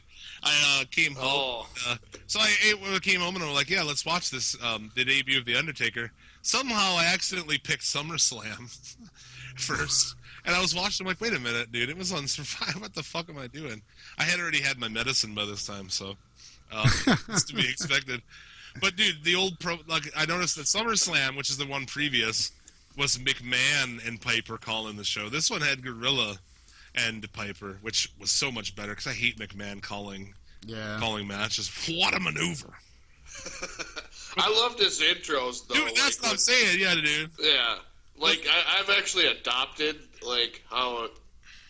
Like, when I do a sound check for my vocals at shows, it's like Vince McMahon, the earthquake! Your fire! That's my sound check. Survivor Series. Yeah. It's always great, too, when the sound guy can't, like, get it right away, so I gotta keep doing it, so I just, like, Yokozuna! Just go down the fucking list. I like the intro. Vince doing the Vince yell was great. Showing all the teams, Yeah. Of proper fucking having proper teams with names was fucking cool. You saw Demolition in full fucking gay bar with their masks on and shit, like total fucking gay BDSM fucking gimp masks. They just look like. They look fucking scary with those leather gimp masks on, dude. Yeah. They just need the red ball in their mouth. Pretty much, dude. So we had the Warriors. The other thing that they did with this, they tried out that, like, where all the survivors would go into a final match, which is the only time they ever did that was this show. And that was kind of weird because it ended up with so many nonsense DQs, There's they had to figure out ways to eliminate people without actually pinning them. So Undertaker, gets a lot of countouts, man. Yep. It was almost like if you looked at it as a shoot, it would be like, oh, these guys don't really give a shit about the match, Like, I'm distracted by this guy. Fuck this match. But a lot of it was sad. Some of these matches were sad because there's so many dead guys, man. Yeah. For real. Yeah, I was talking to that with Matt. It was just like, yeah, that boy dead. That boy dead. Oh, that boy did too. Fucking, it was bad. The only living member of the Warriors team is Animal. Right. And Warrior and Texas Tornado and Hawk all gone. Yep. Perfect team, too. A lot of those guys, half of them, Perfect and Crush were gone. Yep. You know, and somehow Axe and Smash are still out there. I also noticed, like, it really put into perspective how many people had managers back in the day. Some of these matches have, like, 4 managers on the outside. Who else? Jimmy Hart. Yeah, Jimmy Hart was busy that night, man. Yeah. Yeah, baby. Yeah, baby. Rhythm and Blues, which we were just talking about last night. I was talking about with one of our old friends who was around, and he's like, "You guys ever talk about Rhythm and Blues?" I was like, "What?" Yeah, Greg Hammer. Like, dude, how the fuck is Greg up Hammer Valentine just dye his hair black and no one says anything? It's like, Rhythm and Blues is the shits, man. Holy fuck. What was some other? You know, I guess you can talk about the fact that the Undertaker comes out with Brother Love. Yeah. Yeah, that was his first manager for. Yep. What the fuck was with it? Why was his face painted red? Does anyone have any ideas on that? Because he loves you. I don't know. Yeah, I don't know. It was like a minister kind of character, and maybe those guys yelled a lot, so they had red faces, or something. I was trying to figure out, like, why? What is the motivation behind painting his face red? I don't know. But now thinking back on it, we really should have modeled the Diddler after that guy. Well, you could ask, you know, what was the deal with that, but what was also the deal with the Undertaker just looking like he got punched in the nose? Oh, he was dead, man. Yeah, he was supposed to be dead. I guess. Yeah. Okay. I love how he pulls out the first tombstone ever, and Gorilla Monsoon, he's like, hits him with a tombstone.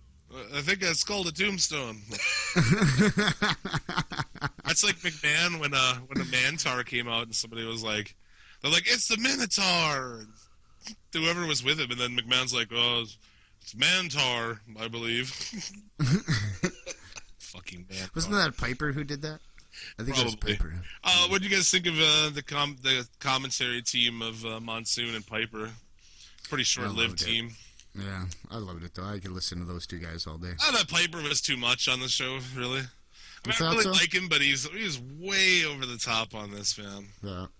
I don't know. It was entertaining. You know, they didn't kind of argue. Like, I mean, it wasn't as good as Jesse and Gorilla, obviously. Or Bobby and Gorilla. Bobby and Gorilla was a good one, too. Yeah. Well, Bobby plus anything equals awesome. Yep. Well, and you didn't really have the whole, like, the heel announcer and the face announcer. So right. It's kind of like, I always liked that with Bobby. He was always, like, rooting for the bad guy. And, oh, would you stop? You know? Yeah. Yeah. Did you notice how Piper be bothered to learn either Marty Jannetty or Shawn Michaels' name in this? He kept saying The Rocker. The Rocker, yep. Even know. How do you not know who these guys are? Oh, holy shit, he didn't give a fuck. Going back to a couple Survivor Series ago, another thing that just popped up on my YouTube when I was watching it was the Hart family versus Shawn Michaels and his Knights. With the family, with Stu Hart on the outside. Okay. You guys remember this one? Yeah, a bunch of hearts, yeah. Yeah, all the brothers and everything. Oh, the one's a fireman. And just the way Bobby's commentary in that match, he would not let off Stu Hart, and it was fucking fantastic. Oh my fucking god. He's like, Stu Hart, like Gorilla's like, Stu Hart's sitting right over there, Bobby, and he's like, it don't matter, he can't even hear me. It'll take him all week to get over here. It's just shit like that. It was so fucking great. That's why, like, every once in a while I'll go back and watch that, not even the gimmick battle royal, but just the intros to the gimmick battle royal from, like, what is that, X7? Is that what it is? The Iron Sheik? Yeah, well, yeah, by the time the Iron Sheik gets to the ring, it's going to be WrestleMania 18. Like, the Repo Man, like, he just repoed his own car last week. Yeah. Fucking, just bam, bam, bam. Yeah, the guy was so quick-witted. So they'll be a better manager or a better fucking commentator than Heenan. That's just... I was talking about it last week, because we watched, for last week's show, we watched, what? Starrcade 95? Yeah. Oh. And that's my favorite team, I still say to this day. Shivani, Heenan in the Dream, baby. In the Dream. That's right, baby. I love him on commentary. The Dream was great. Yep. If you're gonna do that, was like one of the few successful 3-man booths. Because a lot of I don't really like the 3. That's the thing I have a problem with on Raw and NXT. I don't like the 3-man thing. And Michael. when they start letting brown people wrestle, Michael. Well, Michael, if even like 2 of the 3 were good, that would help. Oh god, Yeah. Yeah, that is the shits, isn't it, man? That whole team, Michael Cole. Well, he can when he doesn't have people in his ear and all these stupid directives. Because there was the Japan show they did, that live show, the Beast in the East special. Yeah. Cole was able to just freestyle, and it was pretty good, man. You know, I actually didn't mind it. So it doesn't matter who you put in a spot if you're gonna have McMahon back there in a headset telling them to do dumb shit. You know, and like telling people like, you know, don't make sure you say Demon Kane or Corporate Kane, or the little things that they just force feed on those guys ruins it completely. But Yeah, it's like they gotta brand everything. That's right, pretty shitty. Well, you had the Bret Hart a day after his brother died. Dean Hart died the day before this of kidney disease. So pretty crazy. Day after your brother dies, you're fucking there, man. So doing a match against the Rhythm and Blues. Ted DiBiase. You know, I remember through this. I remember how cool the Martel and Roberts gimmick was with the angle with, you know, where he's blind. He had the one white eye on this, and I was like, "Fuck, that's." Oh yeah. I was like, that was a good ass angle. Got me thinking about other ones too, like the when Macho fucking lets him have a snake bite him. Oh yeah. Yep. Like, I'm gonna take a real snake bite for an angle. Holy fuck, man! I like hearing the behind the scenes on that. Like, you know, you sure you eat poisonous? Yeah. Like, well, how about you let him bite you first? Then I'll know for sure. Yeah. He thought So that. like, yeah. So Jake had to get bit for him to take it. Yeah. That's fair. You know? I wouldn't take a snake bite for shit, man. Fuck that. I don't know, man. The kind of money they were paying him, I fucking pretty sure I'd be like, yeah, sign me up, dude. Fuck it. That was a badass spot, dude. You can. Yeah. It reminded What do me. you think Mach was making back then? Oh, I don't know. I mean, good money for the time. Six figures. Six figures yeah. back then Oh, would have been really good money. Fuck, I would probably let it bite my dick. For an extra 50K, I'll let that fucker bite me on the taint, man. Taking a piss would be a challenge after that, though. Just use a funnel. It'll just go out in every direction. I think I'd probably rather get a snake bite in the dick than a snake bite in the taint, dude. You think so? Oh, dude. True. The taint, there's so much going on there. Every movement. You know, but your dick isn't going everywhere, but your taint is part of, like, every movement, dude. Quick, tweet Suplex at Suplex City Limit. Where would you let a snake bite you? Would you rather have it in the dick or the taint? We want to hear from our listeners. To talk about this episode live on Twitter, use the hashtag #TaintSnakeBites.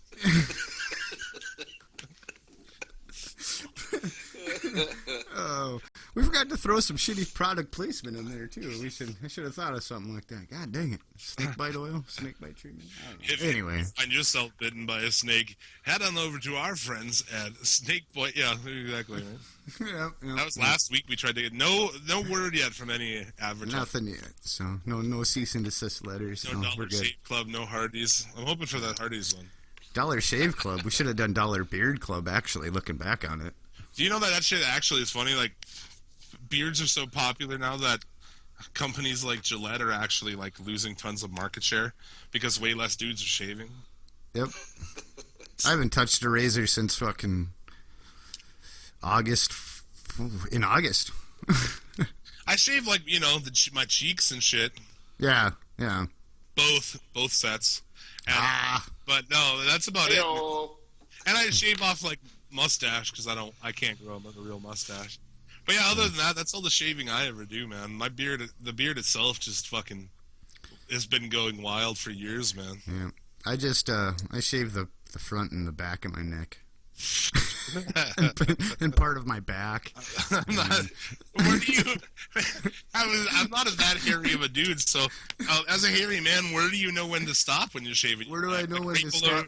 Right below the t-shirt, you just do like a crescent or what? Well, yeah, it depends. It depends if it's summertime out and I wear tank tops, or if it's going to be winter time and I wear sweaters and t-shirts. So it just kind of depends. It's seasonal. Because otherwise, if you like wore a tank top, you just have like fur coming out over the top. No, it's not that bad. But I mean, I got hairy shoulders and hairy arms, and fuck, you know, I'm a hairy guy. Maybe that was part of the whole thing yesterday, man, with that chick. Just like, I'm sorry, but she's too hairy. It's like I'd be having sex with a Yeti.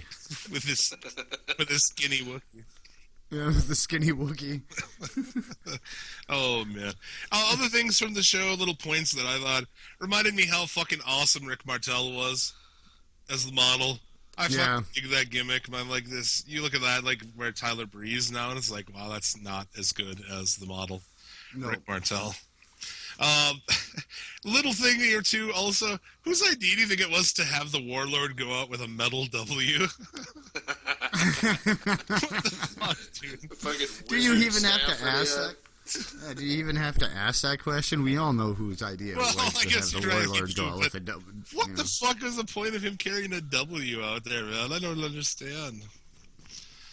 Oh my god! I could see if his name was the Warlock, where he'd like have some sort of magical influence, but if he had magical powers, yeah, then you'd have to have a wand or a staff or something like that. He did have that cool fucking that half mask though. I thought the half mask was pretty decent.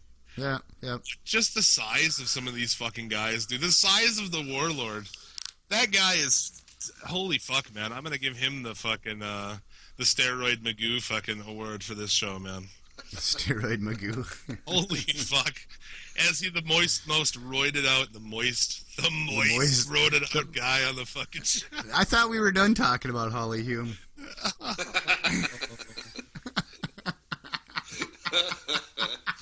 Oh man, the size of that guy is unfucking believable, and he's in there working with the rockers, and it's like just ridiculous to even think that these guys would have a shot against a guy like so fucking gigantic. Jimmy, I didn't do it, brother. Snuka was on the show as well.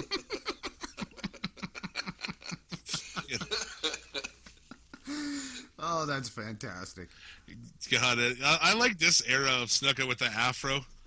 It's good. That's also my favorite era of Ming when he would wear the afro. Yep. Fucking awesome. Yep. How happy are you that he's on the new game? He's not Ming on the game, but... Yeah, no, it is pretty sweet. He has the afro on there. Yep, he does have the afro on there. But anyway, continue. It's fucking badass. You know, the Hulkamaniac team with Doug and Bossman, Tugboat. So this is pre-Twin Towers? Natural disasters. Pre-natural disasters, that's right. Yeah. So, yeah, Tugboat had not yet become Typhoon. But, dude, I was reminded how much... I've always been an Earthquake fan, John Tenta. That guy is fucking awesome. I don't give a shit, dude. Even though you see parts of a fat man that you should never see, i.e. the inner thigh. He was the perfect heel, though, man. It was just like every time you looked at him, you're like, dude, I bet he just smells like shit. Look at him. He looks like he needs a fucking bath. Yeah. He does. Oh, fuck. Yeah, if you're watching an Earthquake match, don't look at his inner thighs, because if you do, that's all you'll be able to see for the rest of the match. That's right. You won't be able to look at anything else. What has been seen cannot be unseen. Exactly, dude. That's where it'd be a Ron Simmons. Damn! Would be, you know. Damn!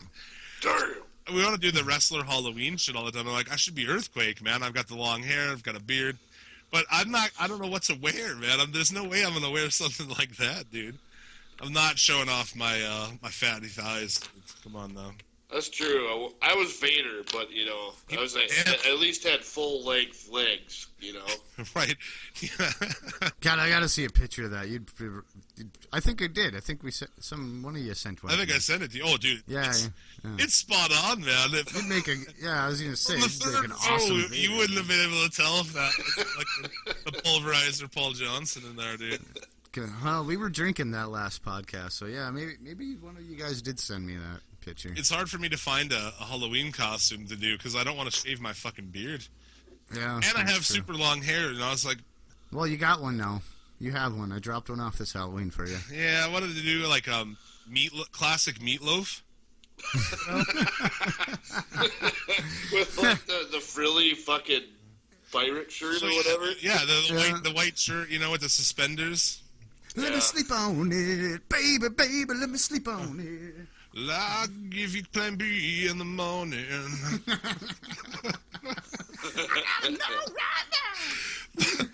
But I don't know, is it worth it to shave my beard for that, man? It's like, my chick wanted to do it. She's like, let's be them, because, you know, my chick is a darker color, as is that lady. And she'd be able to pull hers off pretty well, but it's like, I'm not shaving my beard just to be Meatloaf for a day. Yeah. Come on now. I'd have to ask you for your man card, Beth. I'm going to have to take that from you, Jim. Yeah. But I fucking dug that guy. Haku was in this mess. The Barbarian, dude. I liked the Barbarian. I thought that was a cool-ass fucking gimmick. I don't even care. That was a dude that I always liked for some reason. You know, but then they were the Faces of Fear later on, him and Ming. I just liked that guy. I don't know. He wasn't a very good worker, but he was just a badass-looking dude. Yeah. Oh my God, I'm just looking at the card and like the Bushwhackers, dude. But it was weird. Like it was a high point to the show, you know. Like when we were watching, my chick's like, I want to see the Bushwhackers and stuff. And like, I don't like the Bushwhackers, but it's like, oh, you see them and you're like, fuck, you know, the arms and shit. I don't know. It was just an entertaining show. Like I said, overall the wrestling wasn't good because wrestling really wasn't that good back then. The in-ring work. And there's a lot of fuckery, but overall, like, it was 2 hours, 15 minutes or whatever. And I was entertained all the way through, except for the gobbledygooker shit. That was the only, like, real low point. Other than that, I was fairly entertained by the whole show. Yeah, and like we said toward the end, too, with that Sergeant Slaughter. Holy fuck, man. I can't imagine the heat that fucking got. That was one of the hottest shit angles of that era. Holy shit. Just going into like while we're at war with Iraq, just under the Iraq flag, talking anti-military shit, like woof. Oh, it was pretty good though. And of course they're like, well, who can we put with him? We'll just put the Japs with him, you know. So the Orient Express gets like tossed in on that. But yeah, overall, man, I actually enjoyed the whole fucking card. It's gonna be pretty hard for Survivor Series 2015 to live up to Survivor Series 90. Well, just the teams alone, man. It was like, just looking at the card is like, whoa. That's as good as it gets, man. And a lot of times they don't even do Survivor Series, any match, or Survivor Series match, or they'll do one. I like the idea of all Survivor Series matches, dude. I like it too. I like the idea. I enjoyed it. I think, you know, if you get, you only have to book a couple, book 5 hot angles, and then just add other guys in on teams and set up cool teams. And I think you could do a lot with it, man, but whatever. Instead, we'll watch a completely predictable tournament that ends up with fucking a guy nobody wants to be champ becoming champ. Right, yeah. Fucking Robot Reigns. So, all in all, I thought that show was pretty badass. What were some of your other what were some of the other Survivor Series moments you remember, just from other ones? Off the top of my head, I know Paul's a Survivor Series connoisseur. Oh, okay. We'll let Paul go first. Go ahead, Paul. Oh man, put me on the spot. I don't know. How do you like? Just the name teams were fucking awesome back in those. The one that sticks out to me as a travesty was 92, 93 maybe. Okay. When they had the Lex Express and the Steiner brothers, and then Tatanka got hurt or something, and they brought in the Undertaker on that one against Yokozuna. Somebody who hasn't come up on our fucking podcast is Ludwig Borga. Oh God! Nobody that's never been mentioned on our podcast until right now. You know, the funny thing is, I was listening to something somewhere, and someone was talking about Ludwig Borga, and I actually was like, "Who the fuck is that?" I had to Google to figure out who that was. Yeah. I hear someone's phone clicking right now. Is that what they're doing? Ludwig Borga. Who's Ludwig? No, it's not my phone. I ain't clicking my phone. It's Paul. I don't have an iPhone. Yeah. No. Oh, I was posting that picture of me dressed up as Vader on the page. Oh my God, that is fucking fantastic, dude. That is fucking fantastic. Oh, you put it on. He put it on our page. Yeah. Very good, dude. I was gonna say, yeah, if we didn't, we should, because last time we talked about it, we never did fucking put it out there. That is people fucking asked me great. for it, and I sent it to them. So head on over to our Facebook.com/Suplex City Limits. Check a picture of that out. You should also post one of that whole fucking crew. Is really good, man. Oh yeah, man. There's like fucking 12 of us. A bunch of fucking dudes, buddies of ours. Yeah. Dan Halen as Stone Cold. Yeah, he did the shittiest fucking job out of all of us, though. It's like, really, you couldn't even grow a goatee? Yeah. It's like, you fucking pussy. The Bushwhackers in there, Undertaker, Legion of Doom. Yeah, like, Wink. yeah. Matt and his brother as fucking LOD was the shit, man. They went all out. I still say the best one of all of them was Vader, though. Yeah, that's I appreciate fucking it. good. It's fucking solid. That's fucking fantastic. That is great. I don't know where we're at on time here. Hold on. We're like 2:45 right now, I think. No. Or 1:45. I'm sorry. There you go. That's more like it. Yeah. That's more like it. Yeah, NXT this week was boring. I didn't really anything to say about it. Yeah. Just very fucking boring. Chad Gable, Jordan Gable, that's entertaining. I don't know. But yeah, really like just a boring fucking show. And it's weird that NXT does that a lot. They'll have these just like, seems like they're like, this one we can just do a throwaway. But fucking women, 3 women's matches on this thing. Raw is 7 hours. No, 3 hours. Feels like 7 hours. 3 hours long. It has 6 or 7 matches. NXT is an hour long. It had 5 matches. Yeah, something's not adding up there. Puts it in perspective, doesn't it? It does, man. It does. Oh no, my battery is low. Plug in your laptop to continue working. I'm prepared for this. I can do this while fucking talking. There you go. Whilst hosting. But yeah, how are you? Are you bored of Nia Jax's fucking squash matches yet, or what? I think everybody is. Holy shit. That shit is fucking boring. Yeah. I know a good way to put her over. Throw her in the ring with Ava Marie. So, God, it just... how many... I did just count the people walking out. I mean, yeah, we it's nice to have... It's nice to have a woman wrestler out there that, looks like a real woman rather than a fucking bikini model, but you still gotta be able to work. Yeah, dude, and she's very awkward in the ring still, and I get that you're big and you should kind of have a brooding style, sort of, but holy fuck, man, she's like working like the Undertaker in there or something, Yep. Way too fucking slow and whatever. Stiff and, yeah. But Dash and Dawson defended the tag belts. I love those guys as tag champs. I dig it. Soak it up while it lasts because it's gonna leave. Yeah. You seen those guys, Paul? Is that the VOD villains or something? No. Dash and Dawson are the really old school fucking like 80s NWA style team. One looks like Art Anderson. Basically, oh, okay, yeah. The 2 thick guys who come out in satin fucking jackets and just like do old school NWA cut off the ring tag work. Fucking awesome. It's like they look exactly like the Brainbusters. People are like, they're not exciting, and Enzo and Cass should be champions, and that's when I know that like I disagree a lot with the masses of fucking wrestling fans because these, I don't think that 2 guys who have some little catchy thing and that's really it. They say like, oh, they say this catchy thing, and we say it with them. Well, that's cool. How long is that cool? Like, I'd rather watch these guys who look like dudes who could beat the shit out of you, and they work fucking stiff and do like, lots of cool double team moves and like fuck. I like those guys, but it's very old school. Yeah, tag dude. team Yeah, wrestling. exactly. It's a cool idea. Like, no one wants like the no nonsense ass kicker anymore. It's got to be like the equivalent of a Michael Bay movie as a fucking wrestler, That's exactly right. The spectacle. I was gonna say that.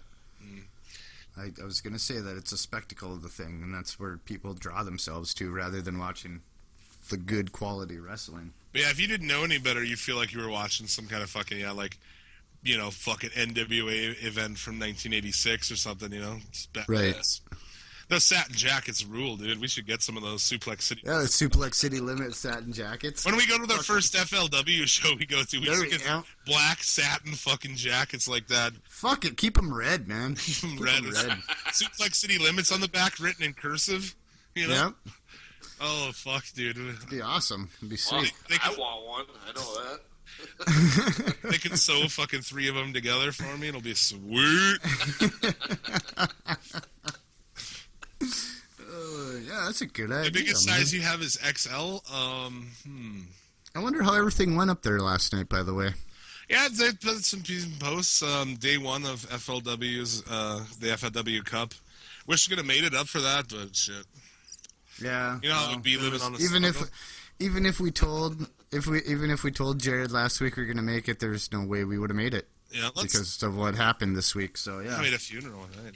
Well, let's talk about that. He was calling you out a little bit, Paul, last week, saying like he's back for before you and all this shit. The only reason he was really back before you is because I was going to have him swapped, but this weekend is their show, and I was like, well, we'll get them on a week so they can plug their shit. So, but yeah, he's calling you out, dude. Pontiac Silver. Yeah. I ain't worried about JJ Cash one bit.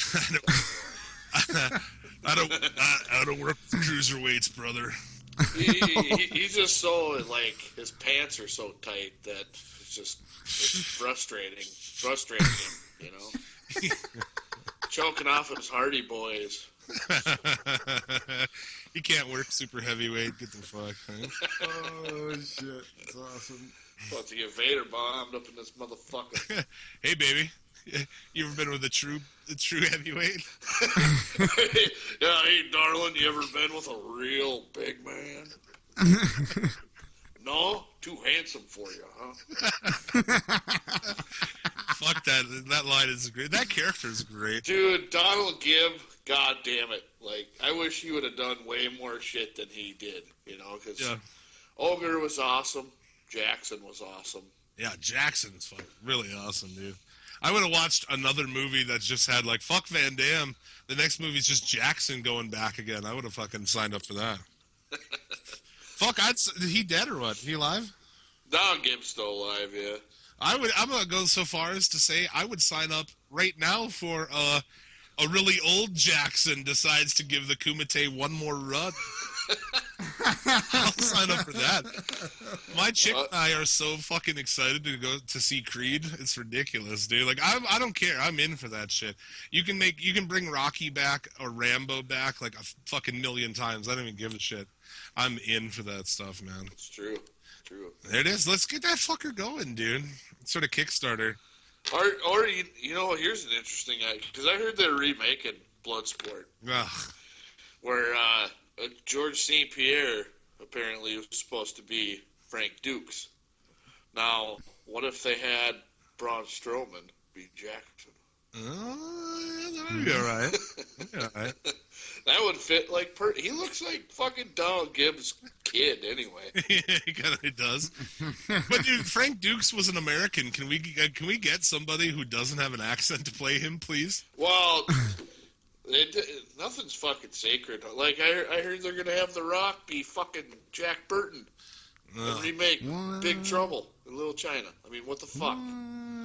Yeah, I don't want to be that dude, because like I disagree with when like people are like mad, like you can't make this character black, which like sure you can, I don't know, but to an extent. But yeah, some of this shit is really, it's like this isn't even a race thing. It's just like Spider-Man's white, you know, like he just is. Well, dude, it's not because The Rock is Samoan. It's because Jack Burton isn't supposed to be a big, tough, jacked up dude.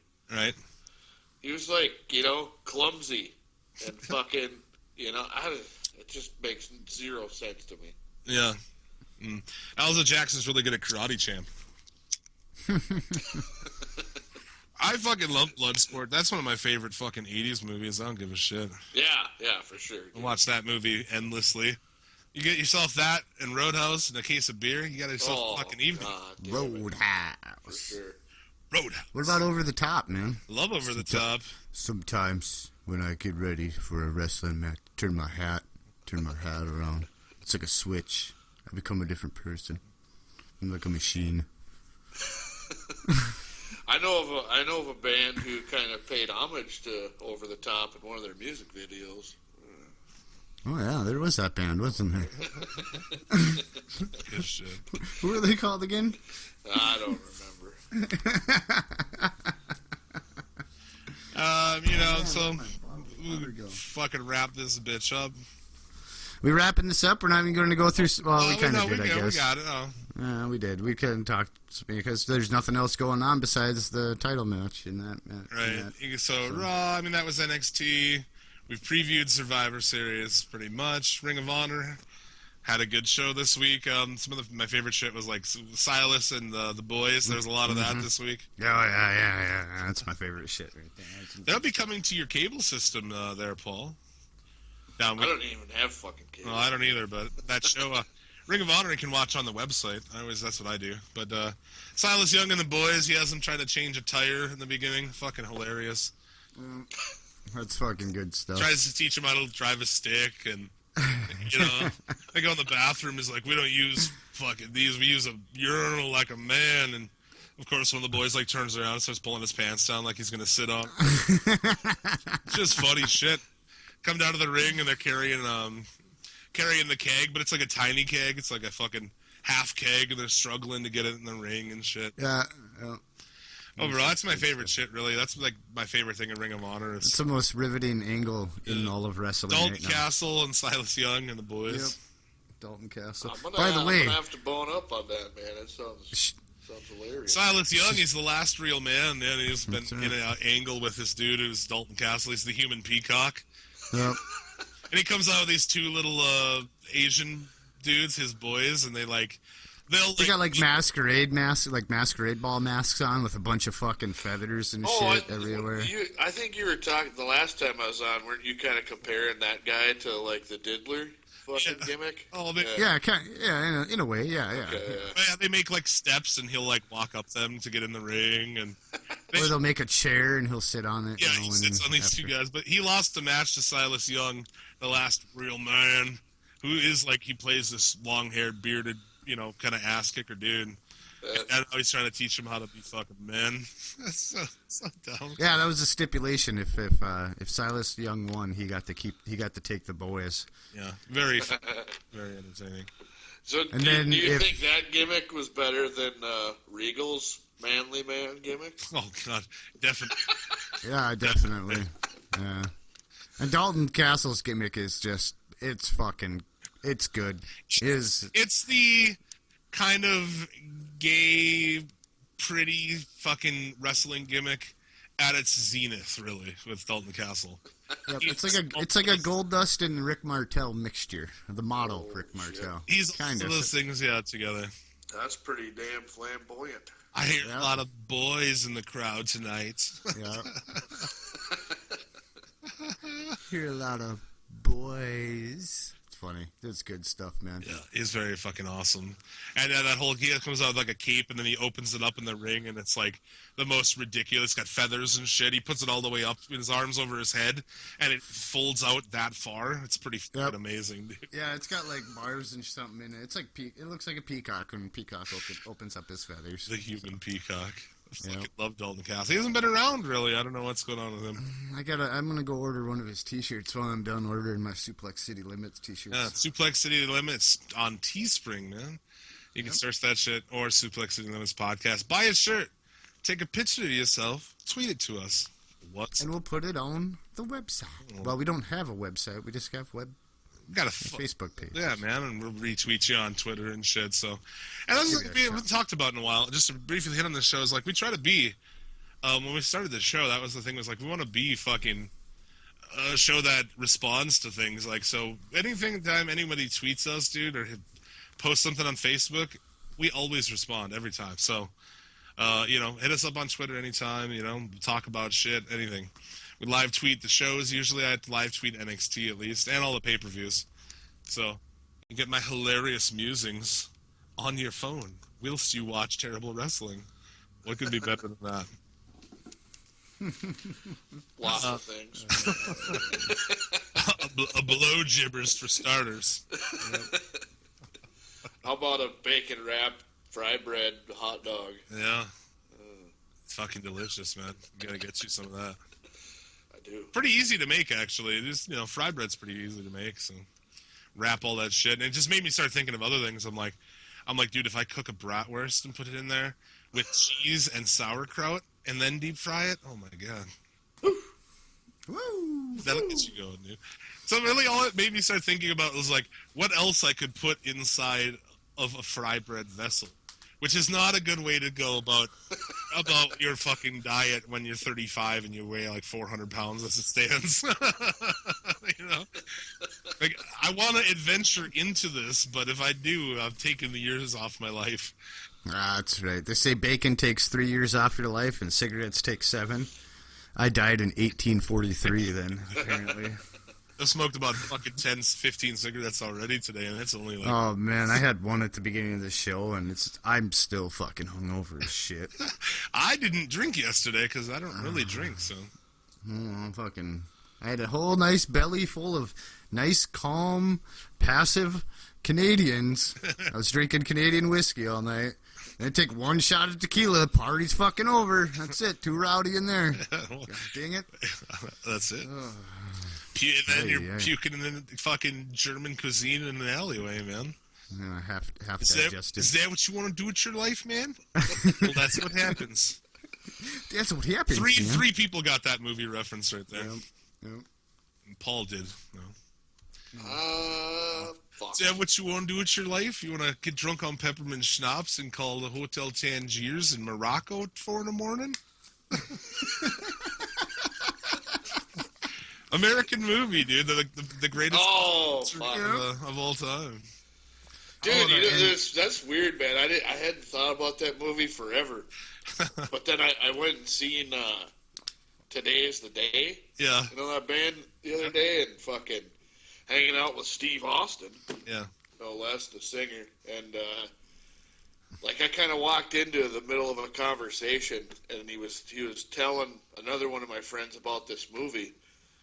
I was like, oh, he's talking about fucking American movie.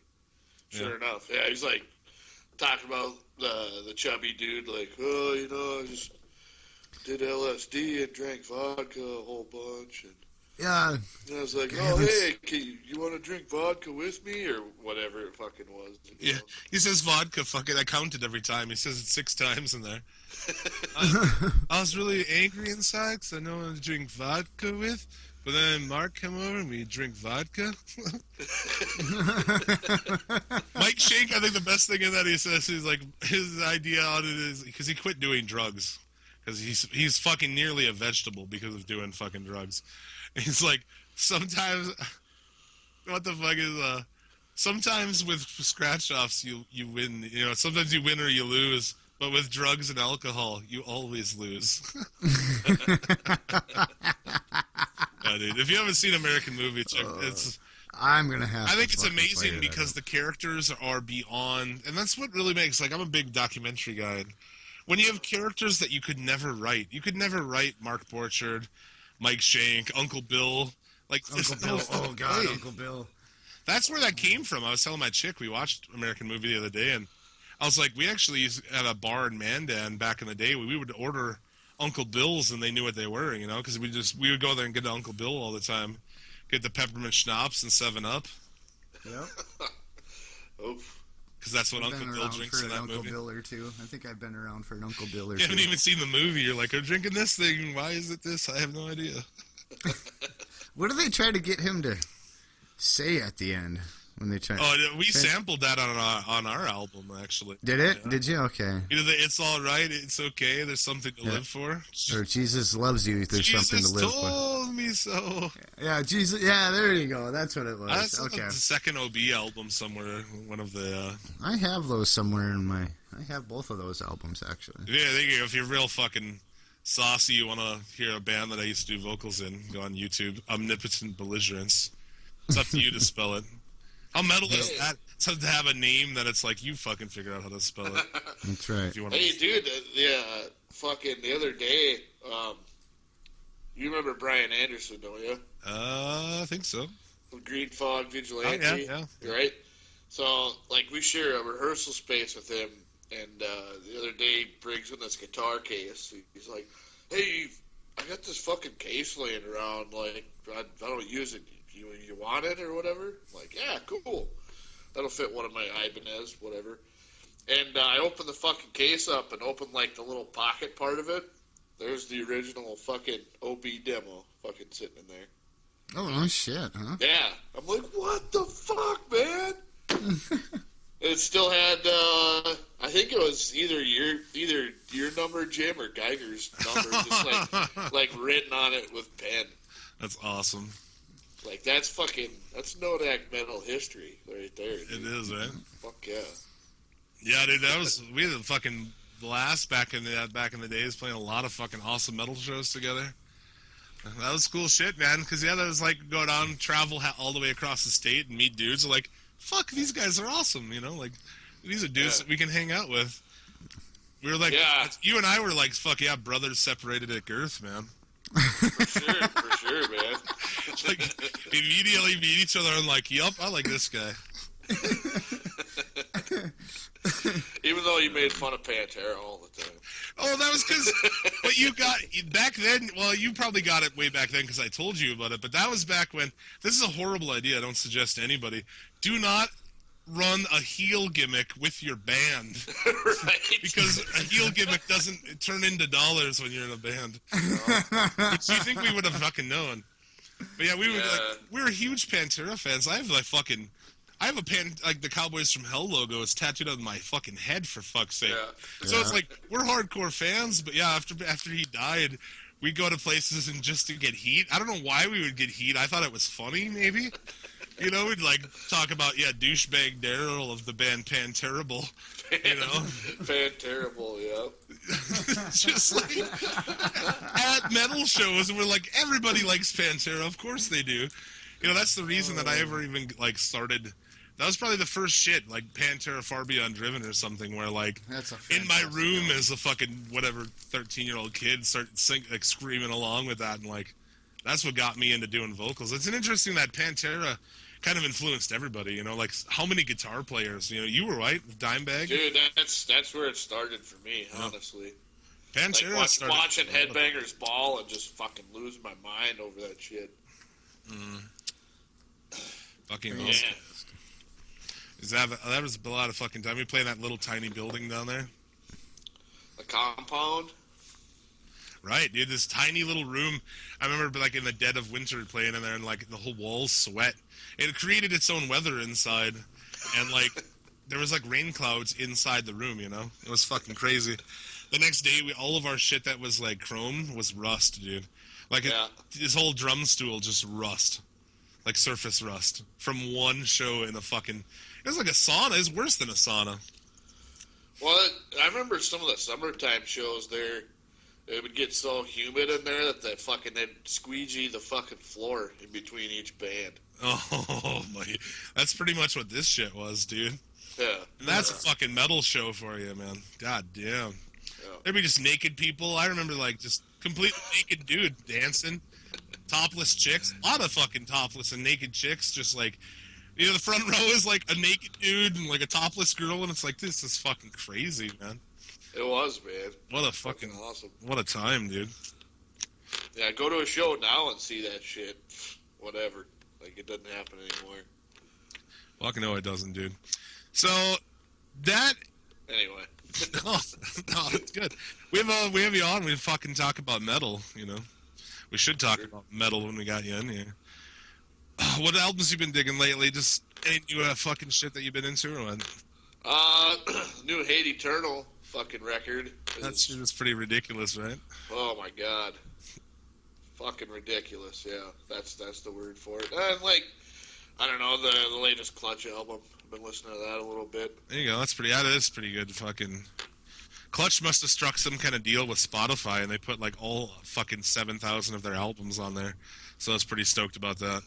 Right. I mean, Clutch is good to fall back on whenever. Yeah, I think that's a good band. Of all bands, of all like not underground bands, obviously, but like mainstream bands, I think I've seen Clutch more than any other band. I've seen them like 3-4 fucking times already. That's good shit. All the shit I listen to is all shit that you take a crap on. Like what, man? Oh, I don't know. Like a long part of our relationship was back in the day was that like I listened to a bunch of shit that you just. Dude, what was the band? Oh, the fucking Volta. Yeah, you used to Volta, man. Used to shit Mars Volta. I like Mars Volta. Well, that's fine. I'm gonna make fun of you for it though. But it was me too. I remember the time after a show that we played. It was me and you. We were going to get beer or something. I'm like, yeah, we'll just take my car. And at that time, I had that fucking like this all like solid black fucking like low ass ridiculous truck with a system. And we get in, and it's like Busta Rhymes or something, just blasting. And, like I took such happiness in like blasting fucking hip hop at you.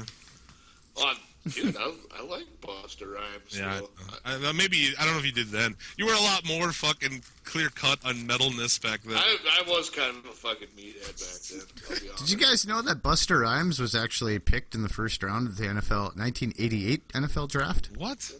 Yeah, he was the next pick taken right after that cat for the Buffalo Bills, wide receiver, Andre Reed.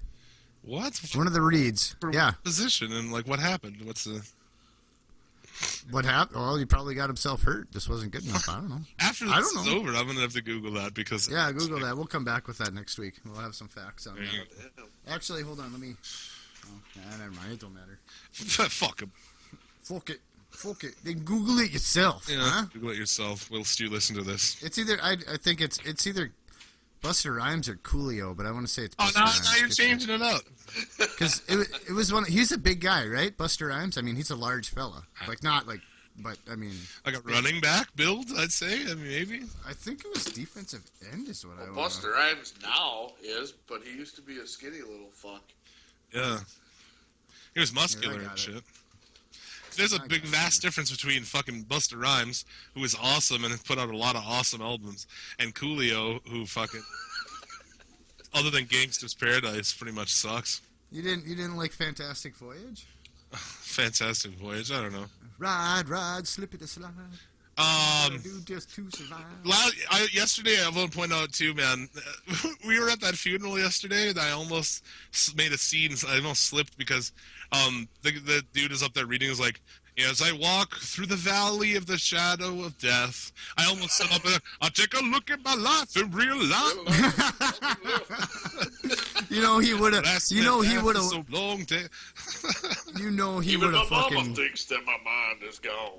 He would have been up there fucking. And there was this black guy there who worked with our friend who sang earlier. I bet if I would have done that, I bet he would have stood up and tell me why you're so blind to see. That would have been like the coolest funeral ever, dude. Yeah, it would have. I want everyone to sing Gangsta's Paradise at my funeral, dude. Fourth round of the 85 NFL draft, George Rhymes, drafted by the Minnesota Vikings. Is his last name Rhymes? Yep. Fuck, you pretty much got it rap then, huh? Okay, but anyway. Black. He was born into it, man. You're black. You're from. I think he's from Queens. Your last name is Rhymes. Get out there and sell crack. Liberty City High, I think is what it said. I'm looking at his. Oh, he was a wide receiver. Okay. Yeah. Liberty City in Miami. He came out of Miami. Oh, really? Yeah. Busta Rhymes, though. Yeah. Dude, new Extinction Level event. That album's fucking badass. Good shit. Hey. The other day I found out we were in my car and I looking through my CD book that it's sitting in the back. I haven't bought a CD in probably fucking 7 years, but I found out Busta Rhymes Genesis and I popped it in and I was kind of pissed. We were in traffic and I was just kind of pissed off and with my chick, and I threw that in, and yeah, the fucking bum bum bum bum bum bum, the break your fucking neck, bitches. Holy fuck, dude. That made me so it changed my mood completely. Like driving, like here we going now, here we going now. You know? Yeah. Break your fucking. That's so intense, dude. Like break your fucking neck, bitches. Fucking awesome, dude. Dude, I got a similar story, except it was with West Side Connection. Like, you know, it was like we were fucking going to a gig, and I had a van back then with no AC, and it was like 90 fucking degrees out, stuck in gridlock. We were all about on the verge of a fucking nervous breakdown. For some reason, like, bow down, dude. Like, we were all fucking laughing our ass off like a bunch of white-ass dudes singing along to Bow Down. It fucking saved our life, man. I'm telling you. The van West Side Connection saved our life. The van that we drove around in back in the day had air conditioning, but our frugal-ass fucking bass player would never let us fucking turn it on. On the trip, I actually got to a point where I slammed fucking a couple of dollars down on the fucking dash and turned the air conditioner on. Just boom, put it down. To cover the extra fucking eighth gallon of fuel you use. It's like, dude, fuck, blah, blah, blah. Yeah, just slammed it down and turned it on, and like everyone was silent for like 5 minutes. Need for some air conditioning in this bitch, god damn it. Oh man, I know exactly. Yeah, I mean, awesome. I'm just not that kind of person. I live for today, man. You know, like me and you were out, and I was like, all I had was like $50. I'm like, we're gonna fucking let's go try to eat some food and get drunk and like fuck the fact that I don't have any money for a week. You know, like we'll worry about tomorrow. You know. And, like, that guy's the complete fucking opposite, you know? Like, dude, let's just stop here and get food. I don't want to go there. It's expensive. Like, fuck, dude. You go to Hardee's because you don't want to fucking pay to go to Hardee's? God damn. He's a frugal son of a bitch. He was like that with heat at his house, too. I remember one time I had to, I fucking put some money on the table, turn the fucking heater up. What a fucking goofball. Cheapness is a weird thing to me I just don't get. You know, like even like my boss at work, everything is the cheapest thing we can get, and it's just silly. It's like you bought the cheapest garbage bags possible, and you saved yourself $1, and you've wasted way more than $1 in time with people fucking around with them and throwing them away because they have holes in them and shit. It just doesn't make any sense, man. A lot of times, it's worth it to spend the money on something, you know.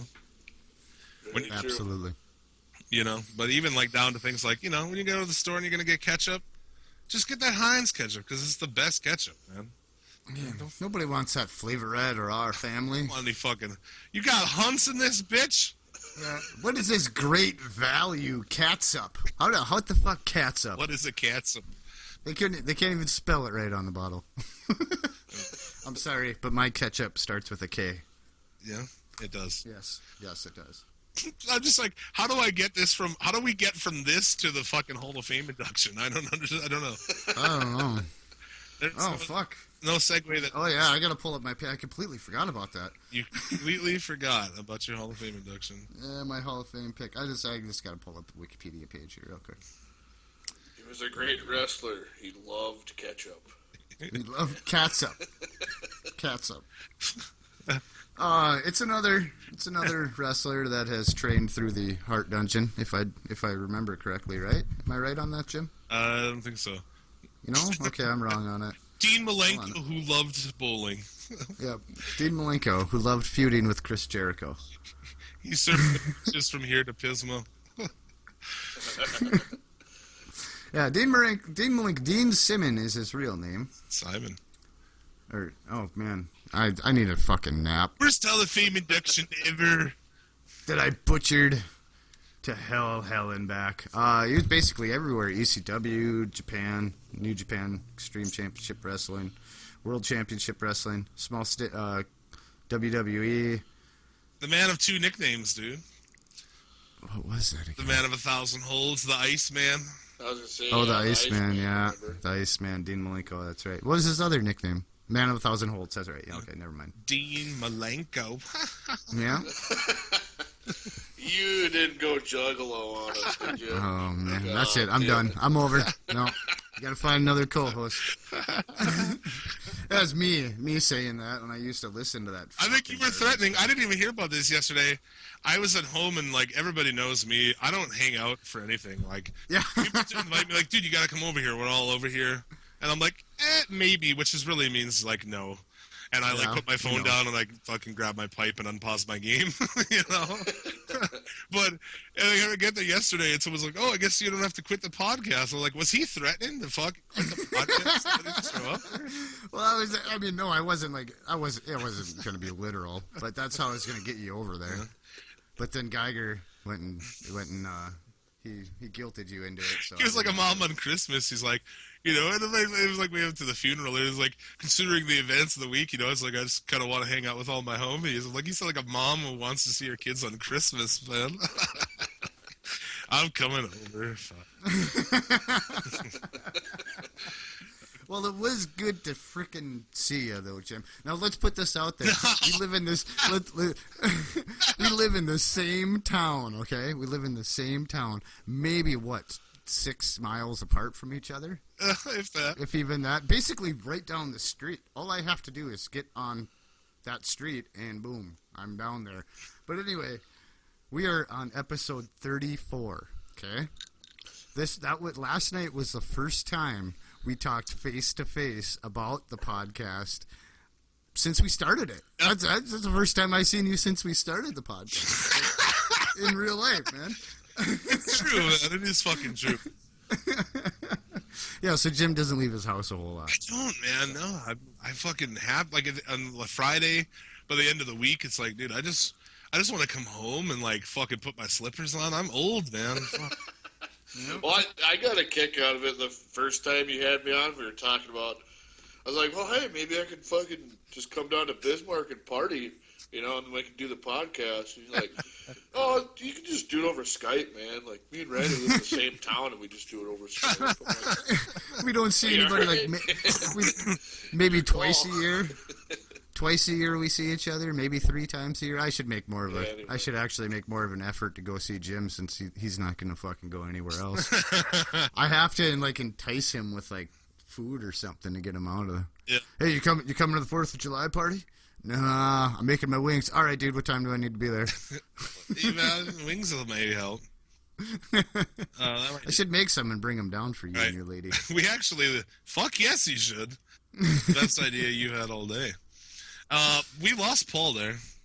Did we? Yeah. Oh, well, we better wrap it up then. We got the Hall of Fame a little bit, but yeah, I mean, he's just like, I'm done with this shit. I'm trying to add him back in here. 5-star podcast. 5 star. Yeah, Dean Malenko was never a world champion, man, so that's pretty crazy. He was cruiserweight, right? Yeah. no. And U.S. champion? Yeah, U.S. champ. Well, maybe that. Let's see what he was. He was not a world champion. He was ECW tag and the television. He was the WCW United States champ, 4-time WCW cruiserweight, 1-time tag with Chris Benoit. Fuck, that's an awesome tag team. Mm-hmm. And he was the light heavyweight champion in WWF 2 times. And that was it. No Intercontinental, nothing else. Wrestling Observer Newsletter, Best Technical Wrestler, 1996 and 1997. As far as that, I feel like Cesaro will end up like Malenko, where there's like this amazing dude in the ring who just never got anything, you know, no push. Yep. But yeah, Dean Malenko's fucking awesome, man. He's part of a lot of good matches. You put him with a lot of people, him and Guerrero, him and Mysterio, Benoit, Jericho. I remember his Jericho. Yeah. Oh, dude, that whole angle with the Man of 1,004 Holds, that's classic. Yep. On bar. Yeah. The moss-covered family Rapunzel. Fucking awesome. So, yeah, Dean added Dean Malenko to the Hall of Fame. The Hall of Fame you can check out on our Facebook, /Suplex City Limits. We have all the members of the Hall of Fame, pictures of everybody, and you can check that out. It's the most prestigious Hall of Fame in all of podcasting. I think Paul needs to get in the Hall of Fame based on his Vader picture alone. The future will do a guest Hall of Fame. Guest Hall of Fame, yeah. It's awesome. Well, Pretty much anybody who's come back twice, yeah.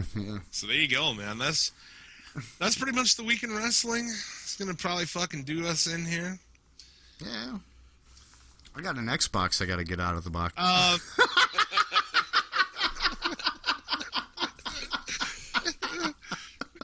Oh, fuck. Maybe I'll wait a couple of days before putting this up. Make sure you make it home already. Oh, shit. Dude, I used to fucking do my radio show in, like, the downtown of town, and I'd make fucking crazy shit. You listen to my radio show. I would do crazy things live on the radio all the fucking time. The police never showed up, dude. Oh, that shit's funny. For, like, a year on this show, I'm, like, make little references to the fact that I'm outside doing illegal things right outside the station, and that people can come down there if they want to. And the fucking police never once showed up. And meanwhile, 20,000 people around the world listening live were just like, wow, that's stupid. Yeah, it was. I'm not gonna lie. So, yeah. I get fucking real. I'm not gonna, other than real names, I'm real with the people, man. Awesome. Oh, shit. Anybody who listens or follows, they know who we are. Fuck that shit. Yeah. They're planning to knife us at a WrestleCon eventually. I stick out, so, yeah. Yeah, you do. It's all good, though. What are you going to do? So, that'll do it for this week. Next week, Brian Zane from Wrestling with Regret. Check that show out. Lots of awesome guests coming. So, like, favorite, subscribe, review. Share. Finger. Buy a t-shirt. Yeah. Buy a t-shirt. Yeah, buy a fucking t-shirt. Come on, baby.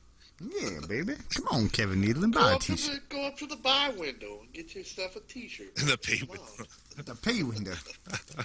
Click the button now, there, Daddy. Put your credit card number in live there. Every week. We don't ask you for nothing, baby. All we ask is that you buy a t-shirt. Oh, fun episode. Always a pleasure having you, Paul. Yeah, man. Thanks. Yeah, likewise, dude. Thanks for having me return. Definitely check out Gorgatron on Twitter, at Gorgatron Nodak. You guys, all of the usual, I'm sure, Bandcamp and SoundClouds and all that jazz. Yes, sir. And keep an eye out for tour dates, motherfuckers. Yeah, dude. Close this. I'm gonna go ahead and say it right now. We'll close this show out with the fucking Gorgatron track. So hang around. Get some fucking death metal from the Midwest in your ears. That's right. We'll be back next week. Thanks for tuning in. You gotta let him do his catchphrase at the end. Oh, yeah. I stole it from you for a long time. Yeah, he did. You did. So, yeah, you don't get it this week. You remember what you had on the last time you were on? My catchphrase? Well, at the end, the last thing you said to the people before the end of the episode. Oh, fuck. I don't even remember, dude. I stole it from you for weeks on end, so I will say it again, man. May you get all of the dick and or pussy that you desire. Okay, now it's coming back. And remember, a winner is you. Be excellent to each other out there. There you go. Be excellent to each other.